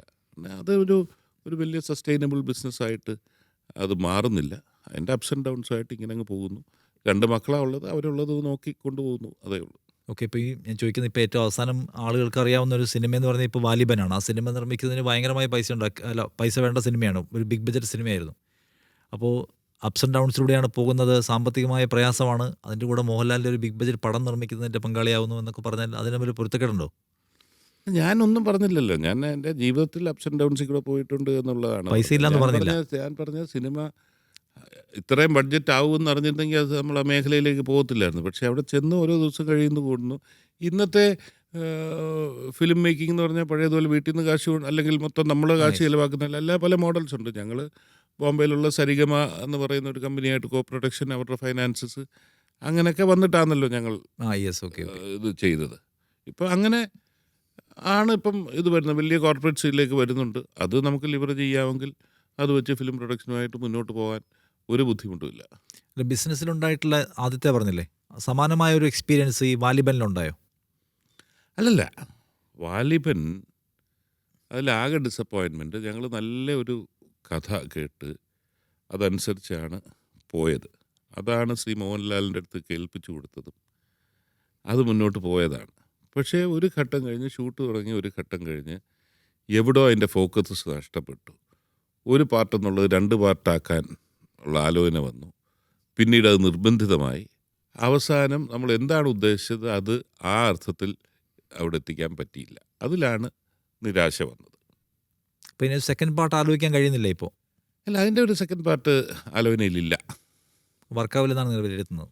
അല്ല, ഇതുവരെ അങ്ങനെ വന്നിട്ടില്ല. ഇനി അതുപോലെ ബ്രില്യൻ്റായിട്ട് അതിൻ്റെ ഒരു സെക്കൻഡ് പാർട്ട് ആരെങ്കിലും എഴുതുകയാണ്, ലിജോ എന്നെ കൊണ്ടുവരുവാണെങ്കിൽ അന്നേരം നമുക്ക് അതിനെക്കുറിച്ച് ചിന്തിക്കാമെന്നല്ലാതെ ഇപ്പോൾ ഒരു പരിഗണനയിൽ പോലും ഇല്ല. ലിജോ ഒക്കെയും ഇതിൻ്റെ മൊത്തത്തിലുള്ള ഫീഡ്ബാക്കിൽ ആകെപ്പാടെ ഡിസ്റ്റർബ്ഡ് ആയിരുന്നോ? സ്വാഭാവികമായിട്ട് ഞാൻ പറഞ്ഞു, ലിജോ പോലെ ഒരു ജീനിയസ് ഇൻ ഫിലിം മേക്കിംഗ്. പക്ഷേ പുള്ളിയുടെ തോട്ടിൽ വന്നത് ആ അർത്ഥത്തിൽ സ്ക്രീനിലേക്ക് പ്രതിഫലിച്ചില്ല എന്നുള്ളത് വരുമ്പം പുള്ളിക്കും ഡിസപ്പോയിൻമെൻറ്റ് വരുമല്ലോ. പുള്ളി വിഷ്വലൈസ് ചെയ്ത്, ഞാൻ ഒരിക്കലും പുള്ളിയെ കുറ്റം പറയത്തില്ല. പുള്ളി ആരെങ്കിലും സിനിമ മോശമാക്കാൻ വേണ്ടി എടുക്കുന്നില്ലല്ലോ. ഇല്ല, ഒരു ഡയറക്ടറെ വിഷ്വലൈസേഷനിൽ വരുന്നിട്ടുള്ളതിൽ അത് കണക്ടിവിറ്റി ഇല്ലാതെ കണക്റ്റായി കിട്ടാതെ പോയി. ഇപ്പം എൻ്റെ അടുത്ത് എൻ്റെ ഒരു സുഹൃത്ത് പറഞ്ഞതാ, നിൻ്റെ പടം ഓടിയനേം, നീ ആ കാളവണ്ടിക്ക് പകരം എൻ്റെ നായകൻ കുതിര പുറത്തായിരുന്നു പോയിരുന്നെങ്കിൽ നിൻ്റെ പടം ഓടിയനേമെന്ന് പറഞ്ഞു. അന്നേരം വളരെ സ്ലോ നേച്ചർ. അതാണ് ലിജോ തന്നെ പറഞ്ഞത് പിറ്റേന്ന് ഒരു പത്രസമ്മേളനം നടത്തി, ഇത് ഫെറാറി പോകുന്ന ഇതല്ല, സ്ലോ ഇതാന്ന് പറഞ്ഞു. അതൊക്കെയാണ് അതിൽ വന്നത്. But brilliant film making, brilliant photography, എല്ലാ കാര്യം ഓരോ ഷോട്ടും ഒരു മാസ്റ്റർ പീസായിരുന്നു. പക്ഷെ അതൊന്നും മാത്രം പോരാ സിനിമയിൽ എന്നുള്ളത് നമുക്ക് പിന്നീട് തിരിച്ചറിഞ്ഞു. പേഴ്സണലി എനിക്ക് ഭയങ്കരമായി ഇഷ്ടപ്പെട്ട സിനിമ കേട്ടോ. അത് പറയണം. അതിനിടയ്ക്ക് ഞാൻ ചോദിക്കുന്നതേ, ഇപ്പോൾ ഈ സിനിമയുടെ പ്രൊഡക്ഷനുമായി ബന്ധപ്പെട്ടൊക്കെ ഭയങ്കര ഇൻട്രസ്റ്റിംഗ് ആയിട്ടുള്ള കൗതുകരമായ ചില സംഗതികളൊക്കെ കേട്ടു. കാളയെ കൊണ്ടുവരുന്ന വഴിയിൽ വെച്ച് അതുണ്ടാക്കിയ പ്രശ്നങ്ങൾ, അതെന്താണ് സംഗതി? ഞാൻ എൻ്റെ പ്രൊഡക്ഷനുമായിട്ട് ബന്ധപ്പെട്ട് 3 ദിവസം രാജസ്ഥാനിൽ ഏകദേശം 3 മാസത്തോളം ഷൂട്ട് ചെയ്തപ്പോൾ ഒരു 4-5 തവണ ഞാൻ അവിടെ ഒറ്റപ്പെട്ട് കഴിയുന്ന ഒരു ഇതായിരുന്നു, ഒരു ഫോർട്ടിനകത്ത്, ഗ്രാൻഡ് ഫോർട്ടിനകത്ത്. അന്നേരം അങ്ങനെ ലാൽ ഉള്ളത് കൊണ്ട് ഞാൻ 3-4 ദിവസം പോയെന്നല്ലാതെ ഞാൻ പ്രൊഡക്ഷനുമായിട്ട് ബന്ധപ്പെട്ടൊന്നും ചെയ്തില്ല. പക്ഷേ അതിൽ വളരെ രസകരമായത് ലിജോയുടെ ഒരു കാഴ്ചപ്പാടിലുണ്ടായിരുന്ന ഈ വാലിബൻ സഞ്ചരിക്കുന്ന കാളയെന്ന് പറഞ്ഞാൽ മറ്റു ഇതുവരെ കണ്ടിട്ടില്ലാത്ത നിലയിലേക്കുള്ള കൊമ്പൻ കാളകളെ വേണമെന്ന് പറഞ്ഞു. രാജസ്ഥാനിലെല്ലാം അന്വേഷിച്ചിട്ട് ഫോട്ടോ എടുത്ത് അയക്കും, ലിജോയ്ക്ക് സ്വീകാര്യമല്ല. അങ്ങനെ ഗുജറാത്തിൽ ചെന്ന് അവസാനം ഫോട്ടോ അയച്ച് സ്വീകരിച്ചു. ലിജോ ആക്സെപ്റ്റ് ചെയ്ത് അവിടെ പോയി. എന്നാൽ അവിടെ നിന്നൊരു കാളയെ കൊണ്ടുപോകണമെങ്കിൽ പോലും സർപ്പഞ്ചിൻ്റെ ലെറ്റർ വേണം, വെറ്റിനറി സർജൻ്റെ പരിശോധന വേണം, എന്നിട്ട് ഫിറ്റ്നസ് കൊടുക്കണം, പിന്നെ ഏതൊരു ഏജൻസി, ഇങ്ങനെ എല്ലാ ഏജൻസിയും വന്ന് പരിശോധിച്ച് ഫിറ്റ്നസ് കൊടുത്തിട്ട് മാത്രമേ ഇന്ന പർപ്പസിന് വേണ്ടിയാണ് ഇപ്പോൾ കൊണ്ടുപോകുന്നത് എന്നുള്ളത് അവിടെ ഗവൺമെൻറ്റിൽ നിന്നുള്ള കത്തുമായിട്ട് വേണം നമുക്ക് ട്രാൻസ്പോർട്ട് ചെയ്യാൻ. അങ്ങനെ 12 കാളയെ 2 വണ്ടികളിലായിട്ട് 2 ലോറികളിലായിട്ട് കൊണ്ടുവരികയാണ്. നമ്മൾ അവിടുന്ന് കൊണ്ടുപോവാണ്, ഗുജറാത്തിൽ നിന്ന് രാജസ്ഥാനിലേക്ക് കൊണ്ടുപോവാണ്. ആദ്യത്തെ ദിവസം തന്നെ അവിടുന്ന് തിരിച്ചൊരു 100 കിലോമീറ്റർ പോയില്ല. അന്നേരത്തേക്കിനും ഒരു കൂട്ടം ആൾക്കാർ വണ്ടി തടഞ്ഞു നിർത്തി, വണ്ടി അടിച്ചു പൊട്ടിച്ചു, ഡ്രൈവറെ മർദ്ദിച്ചു, കാളയെ അഴിച്ചുകൊണ്ട് പോയി ഗോശാലയെ കൊണ്ട് കെട്ടി. ഞങ്ങൾ പോലീസിനെ വിളിച്ചു. പോലീസ് വന്നിട്ട് ചെയ്ത് വണ്ടി എടുത്തുകൊണ്ടങ്ങ് പോലീസ് സ്റ്റേഷനിൽ കൊണ്ടിട്ട്. അന്നേരം അത് വണ്ടി ഡ്രൈവറിനെ മർദ്ദിച്ചതിന് കേസില്ല, വണ്ടി അടിച്ച് പൊട്ടിച്ചതിന് കേസില്ല, അവർ കൊണ്ട് നമുക്കെതിരെ കേസെടുക്കുന്ന നിലയിലേക്കായി. ഇത് ഇത്രയും സർട്ടിഫിക്കറ്റ്സ് ഉണ്ടായിട്ട് പിന്നെ എൻ്റെ ഇൻഫ്ലുവൻസ് ഉപയോഗിക്കേണ്ടി വന്നു, കോണ്ടാക്ട്സ് ഉപയോഗിക്കേണ്ടി വന്നു. അത് വന്നു കഴിഞ്ഞ് കോൾ വന്നപ്പോഴത്തേക്കിന് പോലീസ് പിന്നെ കേസൊന്നും അതിന് വേറെ പരിഹാരമൊന്നുമില്ല, നിങ്ങൾ കാളെ കൊണ്ട് പൊയ്ക്കോ എന്ന് പറഞ്ഞ് പോലീസ് തന്നെ അറിയിച്ച് ഗോശാലയിൽ നിന്ന് തിരിച്ച് കാളെ കൊണ്ടുവന്ന് ഇത് ചെയ്തു. പശുവിനെ ആണ് ട്രാൻസ്പോർട്ട് ചെയ്ത്, അല്ലെങ്കിൽ പശുവിനെ കൊന്നുകൂടാന്ന് മാത്രമേ ഈ രാജ്യത്ത് നിയമമുള്ളൂ. ഇത് കാളയാണ്, കാളയെ എല്ലാ സർട്ടിഫിക്കറ്റോടുകൂടി ട്രാൻസ്പോർട്ട് ചെയ്യുമ്പോൾ ഉണ്ടാകുന്ന സംഭവമാണ് ഞാൻ പറഞ്ഞത്. ഓക്കെ, പക്ഷെ എന്നാലും നമുക്ക് അടി കിട്ടിയൊന്നും ഒരു പരിഹാരമില്ല. ഒരു പരിഹാരമില്ല. ഇടക്കാലത്ത് ഇപ്പം അതോ ആ നോർത്ത് ഇന്ത്യൻ ഡ്രൈവേഴ്സ് രാജസ്ഥാനിലുള്ള ഹിന്ദുക്കളായിരുന്നു, മുസ്ലിങ്ങളായിരുന്നെങ്കിലോ? അതെ, അവർ രണ്ടും ഹിന്ദുക്കളായിട്ടുള്ള ഡ്രൈവർമാർക്ക് അടിയുണ്ട്, മറ്റേ മുസ്ലിം ജീവൻ ബാക്കി ഉണ്ടാവില്ല, ബാക്കി ഉണ്ടാവില്ല. ഇതിനകത്തെ ഇപ്പം ഷിബു ബേബി ജോൺ എന്നൊക്കെ നമ്മൾ സെർച്ച് ചെയ്താൽ NDTV ഒരു വാർത്ത കാണാം. കേരളത്തിൽ നിന്നുള്ള പൊളിറ്റിക്കൽ ലീഡർ അമ്മയ്ക്ക് 80 വയസ്സായപ്പോൾ അദ്ദേഹത്തിൻ്റെ പുകവലി നിർത്തി. ഭയങ്കര ശ്രദ്ധേയമായ ഒരു തീരുമാനം എടുത്തു. ആ പുകവലി നിർത്തിയ തീരുമാനം ഇപ്പോൾ ആളുകൾ എപ്പോഴും തമാശ പറയാറുണ്ട്, പുകവലി നമുക്ക് എത്ര തവണ വേണമെങ്കിലും നിർത്താൻ കഴിയുന്ന തീരുമാനമാണെന്ന്. അപ്പോൾ ഒരു തവണ നിർത്തിയിട്ടുള്ളോ അതോ പല തവണയായിട്ട് നിർത്തുന്നുണ്ടോ? ഞാൻ അന്ന് എനിക്കിത് നിർത്തണമെന്ന് 48 വർഷമായി പുകവലി ആരംഭിച്ചിട്ട്. നിർത്തണമെന്ന് ആഗ്രഹം ഉണ്ടായിരുന്നു ഇടയ്ക്ക്. എന്നാൽ ഞാൻ വിചാരിച്ചൊരു പബ്ലിക്കായിട്ട് ഞാനങ്ങ് പറഞ്ഞു കഴിഞ്ഞാൽ പിന്നെ എനിക്ക് പറ്റത്തില്ലല്ലോ എന്നുള്ള ഇതുകൂടെ വെച്ചുകൊണ്ട് അമ്മയുടെ അടുത്തും പറഞ്ഞ് നിർത്തുവാണ്. ഓർമ്മ ശരിയാണെങ്കിൽ ഒരു 5 മാസം അത് ഉപേക്ഷിച്ചു. പക്ഷേ അത് കഴിഞ്ഞ് ഞാൻ ദുബായിൽ ഒരു സന്ദർശനം പോയപ്പോൾ വളരെ അടുത്ത സുഹൃത്ത് ഇങ്ങനെ സിഗരറ്റ് വലിക്കുന്നുണ്ട്, ഒരു പഫ് എടുത്ത്, എന്നൊരു കോൺഫിഡൻസ്, ഇനി എനിക്കൊന്നും സംഭവിക്കത്തില്ലെന്ന് പറഞ്ഞ് ഒരു പഫ് എടുത്ത് തുടങ്ങിയാണ്. പിന്നെ തിരിച്ചതിലേക്ക് തന്നെ വന്നു. പിന്നെ ഇതുവരെ നിർത്തണമെന്നൊട്ട് തോന്നിയിട്ടുമില്ല. അപ്പോൾ വീണ്ടും തുടങ്ങിയപ്പോൾ വീട്ടുകാരൊക്കെ ഒന്ന് ഞെട്ടിയില്ലേ? എനിക്ക് അങ്ങനെയുള്ള ഇതാരും പറഞ്ഞിട്ടല്ലല്ലോ, ആരും എൻ്റെ അടുത്ത് ഫോഴ്സ് ചെയ്തിട്ടോ അമ്മ പറഞ്ഞിട്ടോ ഒന്നുമല്ല. ഞാൻ അമ്മയുടെ ജന്മദിനത്തിന് അമ്മയ്ക്കൊരു സന്തോഷമാകട്ടെ എന്ന് പറഞ്ഞ് നിന്നു. ഒരു 4-5 മാസം കഴിഞ്ഞ് അമ്മയുടെ അടുത്ത് തന്നെ പറഞ്ഞ് എനിക്ക് പിടിച്ചിരിക്കാൻ പറ്റുന്നില്ലെന്ന് പറഞ്ഞിട്ട് അവിടെ അങ്ങനെ ഒരു കമ്പൾഷനോ ബാക്കി കാര്യമൊന്നുമില്ല. ആസ് എ പൊളിറ്റീഷ്യൻ നിലയ്ക്ക് ഷിബു ബേബി ജോൺ സ്വയം വിചാരിക്കുന്ന ഒരു ക്വാളിറ്റി എന്ന് പറയുന്ന സംഗതി എന്താണ്? ഒരു USP ഉണ്ടല്ലോ, ഒരു യുണീക്ക് സെല്ലിംഗ് പോയിന്റ് ഉണ്ടല്ലോ, ഒരു രാഷ്ട്രീയക്കാരൻ നിലയ്ക്ക് എൻ്റെ കയ്യിൽ ഇതുണ്ടെന്ന് വിചാരിക്കുന്ന അങ്ങനെ ഒരു കോൺഫിഡൻസ് ഒരു പോയിന്റ് അല്ലെങ്കിൽ ഒരു ഫാക്ടർ എന്താണ്? ഞാൻ അങ്ങനൊന്നും അനലൈസ് ചെയ്തിട്ടില്ല. ഞാൻ പൊളിറ്റിക്സിന് വേണ്ടി ഒട്ടും അഡാപ്റ്റ് ചെയ്തിട്ടില്ല. പൊളിറ്റീഷ്യൻ്റെ ഡെഫിനേഷൻ ഉണ്ടല്ലോ, ഇങ്ങനെ ഫ്ലെക്സിബിലിറ്റി, വഴക്കം, അതിന് ഞാൻ തയ്യാറായിട്ടില്ല. ഞാനൊരു ഇമേജ് മേക്ക് ഓവറിന് വേണ്ടി ആ നിലയിലേക്ക് മാറാനോ അതിനൊന്നും ഞാൻ തയ്യാറായിട്ടില്ല. എൻ്റെ പോരായ്മകളുമുണ്ട്, അത് എൻ്റെ ബോഡി ലാംഗ്വേജിൻ്റെ പ്രശ്നങ്ങൾ പറയുന്നുണ്ട്. ഇപ്പം എന്നെ കണ്ടാൽ വലിയൊരു തലക്കനമുള്ള അഹങ്കാരിയാണ്, നേരത്തെ പറഞ്ഞ പോലെ അതിസമ്പന്നന എന്നൊക്കെ തോന്നുന്നവർ, അവർക്ക് അങ്ങനെ തോന്നട്ടെ. എന്നെ അറിയാവുന്നവർക്ക് നല്ലപോലെ അറിയാം. അന്നേരം ആ നിലയിലേ ഞാൻ പോയിട്ടുള്ളൂ. എന്നൊരു ഇമേജ് മേക്ക് ഓവറിന് വേണ്ടി ഞാൻ പരിശ്രമിച്ചിട്ടില്ല. പക്ഷേ at some point of life, ഈ പൊളിറ്റിക്കൽ ലൈഫിനകത്ത് ഏതെങ്കിലും ഒരു ഘട്ടത്തിൽ നമുക്ക് ഇത്തവണത്തെ ഫലം വരുമ്പോൾ അറിയാം ഞാൻ എന്തായിരുന്നു എന്നുള്ളതിൻ്റെ ഒരു ആക്സെപ്റ്റൻസ് ഉണ്ടാകും എന്ന് തന്നെയാണ് ഞാൻ വിശ്വസിക്കുന്നത്. പക്ഷേ ഈ പറഞ്ഞ മേക്ക് ഓവർ അല്ലെങ്കിൽ അത് ഞാൻ വിടാം, ഈ ഒരു പ്രതിച്ഛായ ഒരു പ്രധാനപ്പെട്ട ഘടകമല്ലേ നിങ്ങൾ? പക്ഷേ UDF രാഷ്ട്രീയത്തിൻ്റെ ആൾക്കാരൊക്കെയാണ്. അപ്പോൾ ആളുകൾക്കിടയിൽ നിൽക്കുക, ആളുകളുടെ കൂടെ നിൽക്കുന്ന ആളായിട്ട് തോന്നുക, ഞങ്ങളുടെ ഒഴിവിലാണെന്ന് ഫീൽ ചെയ്യിപ്പിക്കുക, ഫ്ലെക്സിബിൾ ആവുക, ഇതൊക്കെ പ്രത്യേകിച്ച് UDF പൊളിറ്റിക്സിൽ ഒരു പ്രധാനപ്പെട്ട ഫാക്ടറല്ലേ? പൊതുവേ നിങ്ങൾ നോക്കിയാൽ അങ്ങനത്തെ നേതാക്കന്മാരെ കണ്ടുപരിചയം മുഴുവൻ. അല്ല, അത് തന്നെ ഞാൻ പറഞ്ഞത്. ഇന്നത്തെ പൊളിറ്റിക്സ്, UDF പൊളിറ്റിക്സിലല്ല LDF പൊളിറ്റിക്സ് നോക്കിക്കഴിഞ്ഞാൽ പൊളിറ്റീഷ്യനും ഡെഫിനേഷനുണ്ട്. അവിടെ ഇല്ലാത്തൊരു കൊച്ചു വർത്താനം പറയാൻ സാധിക്കണം, പ്രകടനപരമായിരിക്കണം, എവിടെ പോലെ ആളെ പേരെടുത്ത് വിളിക്കാൻ പറ്റണം, പ്രകടനപരമായിരിക്കണം, കൂടെ നിൽക്കുന്ന ആളിൻ്റെ അടുത്ത് ചോദിച്ച് ഇന്നയുടെ പേരെന്താന്ന് ചോദിച്ചിട്ട് പേരെടുത്ത് വിളിക്കണം. അങ്ങനെയൊക്കെയുള്ള ഇത് പല കാര്യം. ഞാൻ ആരും മോശക്കാരനൊക്കെ എന്നല്ല, പക്ഷേ ജനറലി ഞാൻ പറഞ്ഞത് ഒന്നിനോടും ആത്മാർത്ഥത വേണ്ട, പക്ഷേ ഒരു പ്രകടനപരമായി ഇത് ബോധ്യപ്പെടുത്തുക എന്നുള്ള നിലയിലേക്ക് പൊളിറ്റിക്സ് മാറിയിട്ടുണ്ട്. അവിടെയാണ് ഞാൻ പലപ്പോഴും ആ കാര്യത്തിൽ ഞാനൊരു പരാജയം തന്നെയായിരുന്നു. പക്ഷേ ഞാനത് ഈ പറഞ്ഞ പോലെ ഞാനല്ലാതായി മാറുന്ന ഒരു കാര്യത്തെക്കുറിച്ച് ഞാൻ ചിന്തിച്ചിട്ടില്ല. അതുകൊണ്ട് എനിക്ക് അതിനെക്കുറിച്ച് പ്രത്യേകിച്ച് ആശങ്കയൊന്നുമില്ല. പക്ഷെ അതിലെ ജെനുവിനിറ്റി പ്രൂവ് ചെയ്യാൻ സമയം എടുക്കില്ലേ? ചിലപ്പോൾ നമ്മളതിന് പേ ചെയ്യേണ്ടി വരും. 5 തെരഞ്ഞെടുപ്പിൽ 3 തോറ്റിരിക്കുന്നത് തന്നെ അതിൻ്റെ തെളിവല്ലേ? 5 തെരഞ്ഞെടുപ്പിൽ 3 തോറ്റ് 2 ജയിച്ചല്ലോ. അത് ജനങ്ങൾക്ക് റീച്ച് ഔട്ട്, എൻ്റെ കുഴപ്പമാണ്. ജനങ്ങളെ അത് ബോധ്യപ്പെടുത്താൻ സാധിക്കാത്തതുകൊണ്ടാണല്ലോ അങ്ങനെ പരാജയം സംഭവിക്കുന്നത്. എല്ലാവരും പറയുന്ന പോലെ ഈ പ്രതികൂല കാലാവസ്ഥയായിരുന്നെങ്കിലും എൻ്റെ ഫാദറായിരുന്നെങ്കിൽ, അന്നത്തെ കാലത്ത് അഭിനയമൊന്നും ഇല്ലായിരുന്നല്ലോ, അന്നൊക്കെ വളരെ കമ്മിറ്റഡ് ആകണമെന്ന് മാത്രം നിയമസഭാ പെർഫോമൻസ് മാത്രം നോക്കുന്ന ഒരു കാലഘട്ടമായിരുന്നല്ലോ. ഫാദർ ആയിരുന്നെങ്കിൽ എൻ്റെ പൊസിഷനെങ്കിൽ ഒരിക്കലും പരാജയപ്പെടുത്തില്ല. പുള്ളിക്ക് അതിനപ്പുറത്തേക്കുള്ള അതിനെ അതിജീവിക്കാനും ജനങ്ങളുമായിട്ടുള്ള കണക്റ്റും ഉണ്ടായിട്ടുണ്ട്. എനിക്ക് എവിടെയോ കണക്റ്റ് നഷ്ടപ്പെട്ടു എന്ന് തന്നെയാണ് ഞാൻ ആത്മപരിശോധന നടത്തിയപ്പോൾ എനിക്ക് മനസ്സിലായത്. ഓക്കെ, ഈ യു ഡി എഫിൻ്റെ കാര്യം പൊതുവായി എടുത്താൽ യു ഡി എഫിനകത്ത് ഇപ്പോൾ നിങ്ങൾ കാണുന്ന കോൺഗ്രസ് ആണ് അവിടുത്തെ മദർ പാർട്ടി. ആ പാർട്ടി എന്തുമാത്രം സെറ്റായിട്ടുണ്ടെന്ന് തോന്നുന്നു. കാരണം ഇപ്പോൾ യു ഡി എഫിനെ കുറിച്ച് പറയുമ്പോഴും കോൺഗ്രസും അതിനകത്തെ ശൈഥില്യങ്ങളും അതിലെ അധികാര തർക്കങ്ങളും സീറ്റിന് വേണ്ടിയുള്ള ബഹളങ്ങളൊക്കെ എപ്പോഴും വാർത്തയിലുണ്ട്. അതിനെയൊക്കെ കോൺഗ്രസ് മറികടന്നു തോന്നുന്നുണ്ടോ? അതൊന്നും ഇല്ലാത്ത ഒരു കോൺഗ്രസ് ജനം പ്രതീക്ഷിക്കുന്നില്ലല്ലോ. പക്ഷേ ഈ കാലയളവിൽ കോൺഗ്രസിൽ വന്നിട്ടുള്ള മാറ്റം മുമ്പ് ഒരിക്കലും, ഞാനിപ്പോൾ പറഞ്ഞല്ലോ 28 വർഷമായി യു ഡി എഫ് സംവിധാനത്തിൽ വന്നിട്ട് ഇതുപോലെ എനർജൈസ്ഡ് ആയിട്ടുള്ളൊരു കാലഘട്ടം. ഓക്കെ, സംഘടനാ ദൗർബല്യങ്ങളുള്ള പ്രദേശങ്ങളൊക്കെ ഉണ്ട്, ഇല്ലെന്നൊന്നും ഞാൻ പറയുന്നില്ല. പക്ഷെ അതിനപ്പുറത്തേക്കൊരു നിശ്ചയദാർഢ്യത്തോടുകൂടി ഇത്തവണ തിരിച്ചു പിടിച്ചിരിക്കണം എന്നുള്ള നിലയിലേക്ക് താഴെ വരെ എത്തിക്കാൻ സാധിച്ചിട്ടുണ്ട്. ഇതിൻ്റെ ഇടയ്ക്ക് ഈ ഒരു പൊളിറ്റിക്കൽ കൾച്ചറിൽ വന്ന ചില നേതാക്കന്മാർ അവരുണ്ട്. അവരുടെ കൾച്ചർ മാറിയെന്നൊന്നുമല്ല, അതിൻ്റെ ആയിട്ടുള്ള അവസരങ്ങൾ ഇടയ്ക്കൊക്കെ വരും എന്നല്ലാതെ ഈ മിഡിൽ ലെവലിലായിട്ട് വരുന്നത്. പക്ഷേ വളരെ യൂണിഫൈഡായിട്ട് പോവുകയാണ് എത്രയോ വർഷമായിട്ട്. ഇപ്പോൾ ഏതെങ്കിലും ഒരു നേതാവ് വിചാരിച്ചാൽ ഒരു 500 വോട്ടൊരു മണ്ഡലത്തിൽ മറിക്കാനൊക്കത്തില്ല, താഴെ അവർക്ക് പറയാനൊക്കത്തില്ല. ആ നിലയിലേക്കാണ് താഴത്തെ വ്യത്യാസം വന്നിട്ടുള്ളത്. നേതാക്കന്മാരും വളരെ റെസ്പോൺസിബിളായി ഒരുമിച്ച് കാര്യങ്ങൾ ചെയ്യുന്നു. വ്യത്യസ്ത അഭിപ്രായങ്ങൾ കാണാം, പക്ഷെ അതിനെല്ലാം പരിഹാരം കണ്ട് തന്നെ അവർ പോകുന്നുണ്ട്. ഈ കോൺഗ്രസിനകത്ത് ഒരു ഇമോഷണൽ ബോണ്ടുള്ള ഒരു നേതാവുണ്ടോ നിങ്ങൾ വ്യക്തിപരമായി ഷിബു ബേബി ജോണിന്? അല്ല, എനിക്കെല്ലാവരുമായിട്ടും നല്ല ബന്ധമാണ്. ഞാനൊരു വ്യക്തിപര ബന്ധം ഒരാളുടെ അടുത്ത് പറഞ്ഞിട്ട് ബാക്കിയുള്ളവരുടെ ശത്രുത വാങ്ങിച്ചു വെക്കേണ്ടി അതിപ്പോൾ പറയേണ്ടെന്ന് ഓർത്തിട്ടാണ്. അല്ലല്ല, ഞാൻ പറഞ്ഞ ഞാൻ അതിൽ അഭിമാനിക്കുന്നതാണ്. ഞാൻ വളരെ പേഴ്സണലാണ് പല കാര്യങ്ങളും. ആ പേഴ്സണൽ അടുപ്പം വെച്ച് പുലർത്താൻ ശ്രമിക്കുന്ന ആളാണ്.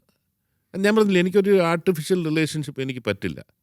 ഒരാളുമായിട്ട് ഇതുണ്ടെങ്കിൽ അത് ആത്മാർത്ഥമായിട്ടുള്ള ഇത് തന്നെ ആയിരിക്കണം. ഈ അവസാനം വന്ന ഈ ഫ്ലാറ്റ് കേസിന്റെ പരിക്കൊക്കെ മാറിയെന്നാണോ രാഷ്ട്രീയമായിട്ട് നിങ്ങളുടെ വിലയിരുത്തൽ എന്താണ്? ഏത് ഫ്ലാറ്റിൻ്റെ? ഈ ഫ്ലാറ്റുമായി ബന്ധപ്പെട്ടൊരു കേസും മറ്റോ വന്നില്ല? എനിക്ക് ഒരു അടിസ്ഥാനമില്ല. ഞങ്ങളൊരു ജോയിൻറ്റ് വെഞ്ചറിന്, ഞങ്ങളുടെ ഒരു ഫാമിലി പ്രോപ്പർട്ടി ജോയിൻറ്റ് വെഞ്ചറിന് ഒരു കമ്പനിക്ക് കൊടുത്തു. ആ കമ്പനി 4 വർഷം കൊണ്ട് തീർത്ത് തരാമെന്ന് പറഞ്ഞിട്ട് 7 വർഷമായിട്ടും തീർത്തില്ല. ഫൗണ്ടേഷൻ പോലും തീർന്നില്ല. ഞങ്ങൾക്കാണ് അതിൽ നഷ്ടം. അതിൻ്റെ ഭാഗമായി അവർ 10-12 പേരുടെ കയ്യിൽ നിന്ന് അവർ പണം വാങ്ങിച്ചു. ഫ്ലാറ്റ് ഡെലിവറി ചെയ്യാൻ ലാൻഡ് ഓണർ എഴുതി കൊടുക്കും. 1 രൂപ പോലും ഞങ്ങൾ കൈപ്പറ്റിയിട്ടില്ല. ഞങ്ങളുടെ അടുത്ത് അങ്ങനെ പൈസ വേണമെന്ന് ഒരാളും ആവശ്യപ്പെട്ടിട്ടില്ല. ഒരു സുപ്രഭാതത്തിൽ കേസ് കൊടുത്തു, പോലീസ് സ്റ്റേഷനിൽ കേസ് കൊടുത്തു. അതിനകത്ത് ഞങ്ങൾ ഒപ്പിട്ടേക്കുന്ന എഗ്രിമെൻറ്റിനകത്ത് വളരെ ക്ലിയറാണ്, ഞങ്ങൾക്ക് ലയബിലിറ്റി ഉണ്ട്. പക്ഷെ അത് റെറായിൽ പോയി, കംപ്ലയിൻ്റ് അതോറിറ്റി റെറാണ്, റെറായിൽ മാത്രമേ ഒരു സിവിൽ ഡിസ്പ്യൂട്ടാണ്, അവിടെ പോയാൽ മാത്രമേ അത് പരിഹരിക്കാനൊക്കത്തുള്ളൂ. പിന്നെ ഈ പറഞ്ഞ പോലെ ആ കേസ് 15 ലക്ഷം രൂപയ്ക്ക് വേണ്ടിയുള്ള കേസാണ്. എന്നെ അറിയാവുന്നവർക്കറിയാം, ഞാൻ 15 ലക്ഷം രൂപയ്ക്ക് വേണ്ടി എന്താണെങ്കിലും ഒരു തട്ടിപ്പിന് നിൽക്കത്തില്ല. ഞാനോ ഞങ്ങളുടെ കുടുംബമോ, ഞങ്ങൾ 6 പേര്, ഞങ്ങളുടെ കുടുംബത്തിലുള്ള 6 പേരുടെ പേരിലാണ് ആ പ്രോപ്പർട്ടി. അന്നേരം അതൊക്കെ പൊളിറ്റിക്കൽ പ്രഷർ, ഇലക്ഷൻ വരുന്നത് കൊണ്ടൊരു പ്രഷർ ഇട്ട് കഴിഞ്ഞാൽ ചെയ്യുമെന്നുള്ള ആരോ പ്രേരിപ്പിച്ചതുകൊണ്ട് ചെയ്യുന്നതാണ്. ഒരു കാരണവശാലും ആ കേസെടുക്കാൻ പോലീസിന് നിയമപരമായി പറ്റത്തില്ല. എന്ന് പറഞ്ഞാൽ ഞങ്ങൾ 1 രൂപ വാങ്ങിച്ചിട്ടില്ലാത്ത കാര്യത്തിൽ എങ്ങനെയാണ് ഞങ്ങൾക്ക് ചീറ്റിങ്ങിന് കേസെടുക്കുന്നത്? ഷിബു ബേബി ജോൺ, ബേബി ജോണിൻ്റെ മകൻ ഷിബു ബേബി ജോൺ, ഇനി അതിനുശേഷം അടുത്ത തലമുറ RSPയുടെ കൊടി പിടിക്കാൻ വരുന്ന ആരാണ്? അല്ല, എൻ്റെ പിതാവ് ആരോഗ്യവാനായിരുന്നപ്പോഴത്തേക്കിന് പലരും ചെന്ന് മക്കളെ ആരെല്ലാം വിടണമെന്ന് പറഞ്ഞു. അദ്ദേഹം സമ്മതിച്ചില്ലെന്ന് മാത്രമല്ല, ഞങ്ങളുടെ അടുത്ത് ഈ ആൾക്കാരെല്ലാം വന്ന് നിങ്ങളാരെങ്കിലും ഇല്ലെങ്കിൽ പിന്നെ ഞങ്ങളൊക്കെ നിൽക്കുന്നത് എന്തിനാണ് എന്ന് ചോദിച്ചു. അങ്ങനെ ഒരിക്കൽ ഞങ്ങൾ വീട്ടിലങ്ങനെ രാഷ്ട്രീയം പോലും സംസാരിക്കത്തില്ലായിരുന്നു. ഒരിക്കൽ അത്താഴത്തിന് ഇരിക്കുമ്പോൾ എല്ലാവരും കൂടി ഇരുന്നപ്പോഴത്തേക്കിന് ഞാനിങ്ങനെ പറഞ്ഞു, പൊളിറ്റിക്സ് ഇങ്ങനെ പലരും പറയുന്നുണ്ട്, എനിക്കൊരു ചെറിയ താല്പര്യമുണ്ട് എന്നുള്ള നിലയിൽ പറഞ്ഞു. അന്നേരം അദ്ദേഹം പറഞ്ഞ ഒറ്റ വാചകം എനിക്കിപ്പോഴും ജീവിതത്തിൽ ഞാൻ മറക്കില്ല. എടാ, ഞാനൊക്കെ രാഷ്ട്രീയത്തിൽ ഇറങ്ങിയപ്പോൾ അതിനൊരു മാന്യതയുണ്ടായിരുന്നു, ഇന്നതില്ല, നിങ്ങൾക്കൊന്നും പറ്റിയ പണിയല്ലത് എന്ന് ക്ലിയറായിട്ട് പറഞ്ഞു. പക്ഷെ അത് കഴിഞ്ഞ് കുറച്ചുകൾ കഴിഞ്ഞപ്പോഴാണ് പുള്ളി രോഗാവസ്ഥയിലേക്ക് പോകുന്നതും സംസാരശേഷി നഷ്ടപ്പെടുന്നതും കിടപ്പായതും. ആ ഘട്ടത്തിൽ ഒരു വലിയ സമൂഹത്തിൻ്റെ സമ്മർദ്ദം കൊണ്ട് ഞാൻ പറഞ്ഞില്ല, മനസ്സിൽ നേരത്തെ ഒരു ചെറിയ ഒരു ആഗ്രഹം ഉണ്ടായിരുന്നു. അത് പുള്ളിയായിട്ട് തല്ലിക്കെടുത്തി. അത് കഴിഞ്ഞ് വീണ്ടും ഇത് വന്നപ്പോഴത്തേക്കും ഞാൻ അതിലേക്ക്, അന്നേരമാണ് എന്നെ സംബന്ധിച്ച് ഞാൻ പറഞ്ഞല്ലോ, ഫിനാൻഷ്യലി ബിസിനസ് പരമായ വലിയ പ്രശ്നങ്ങളും എല്ലാം നിൽക്കുന്നു, ഒന്നും ചെയ്യാനില്ല നിൽക്കുന്ന ഒരു അവസ്ഥയിലാണ് ഞാൻ പൊളിറ്റിക്സിലേക്ക് ഇറങ്ങിയത്. പക്ഷേ അതിൻ്റെ ദൗർഭാഗ്യകരമായ കാര്യമെന്ന് പറഞ്ഞാൽ, അങ്ങനെ ഇറങ്ങിയപ്പം നേരത്തെ ആരൊക്കെയാണോ എൻ്റെ വീട്ടിൽ വന്ന് ഇത് രാഷ്ട്രീയത്തിൽ ഇറങ്ങണമെന്ന് പറഞ്ഞ് അവരെല്ലാവരും തന്നെ ആയിരുന്നു എതിര് നിന്നത്. പെട്ടെന്ന് ശത്രുക്കളായി. പെട്ടെന്ന് ശത്രുക്കളായി. കാരണം പുള്ളി വീണ് പോയി കഴിഞ്ഞപ്പോൾ പലരും മോഹിച്ചു, അടുത്ത ഇന്നാകാം. അന്നേരം ഞാൻ വന്നപ്പോൾ അവർക്ക് അത് ബുദ്ധിമുട്ടായി. അന്നേരം നേരത്തെ അവർ വന്ന് പുറകെ സമ്മർദ്ദം ചെലുത്തി അന്നങ്ങ് ഇറങ്ങിയിരുന്നെങ്കിൽ ഒരു പ്രശ്നം ഉണ്ടാകത്തില്ലായിരുന്നു. പക്ഷെ അന്ന് ഫാദർ സമ്മതിച്ചില്ല, അതുകൊണ്ട് ഞാനും അത് ഉപേക്ഷിച്ചു.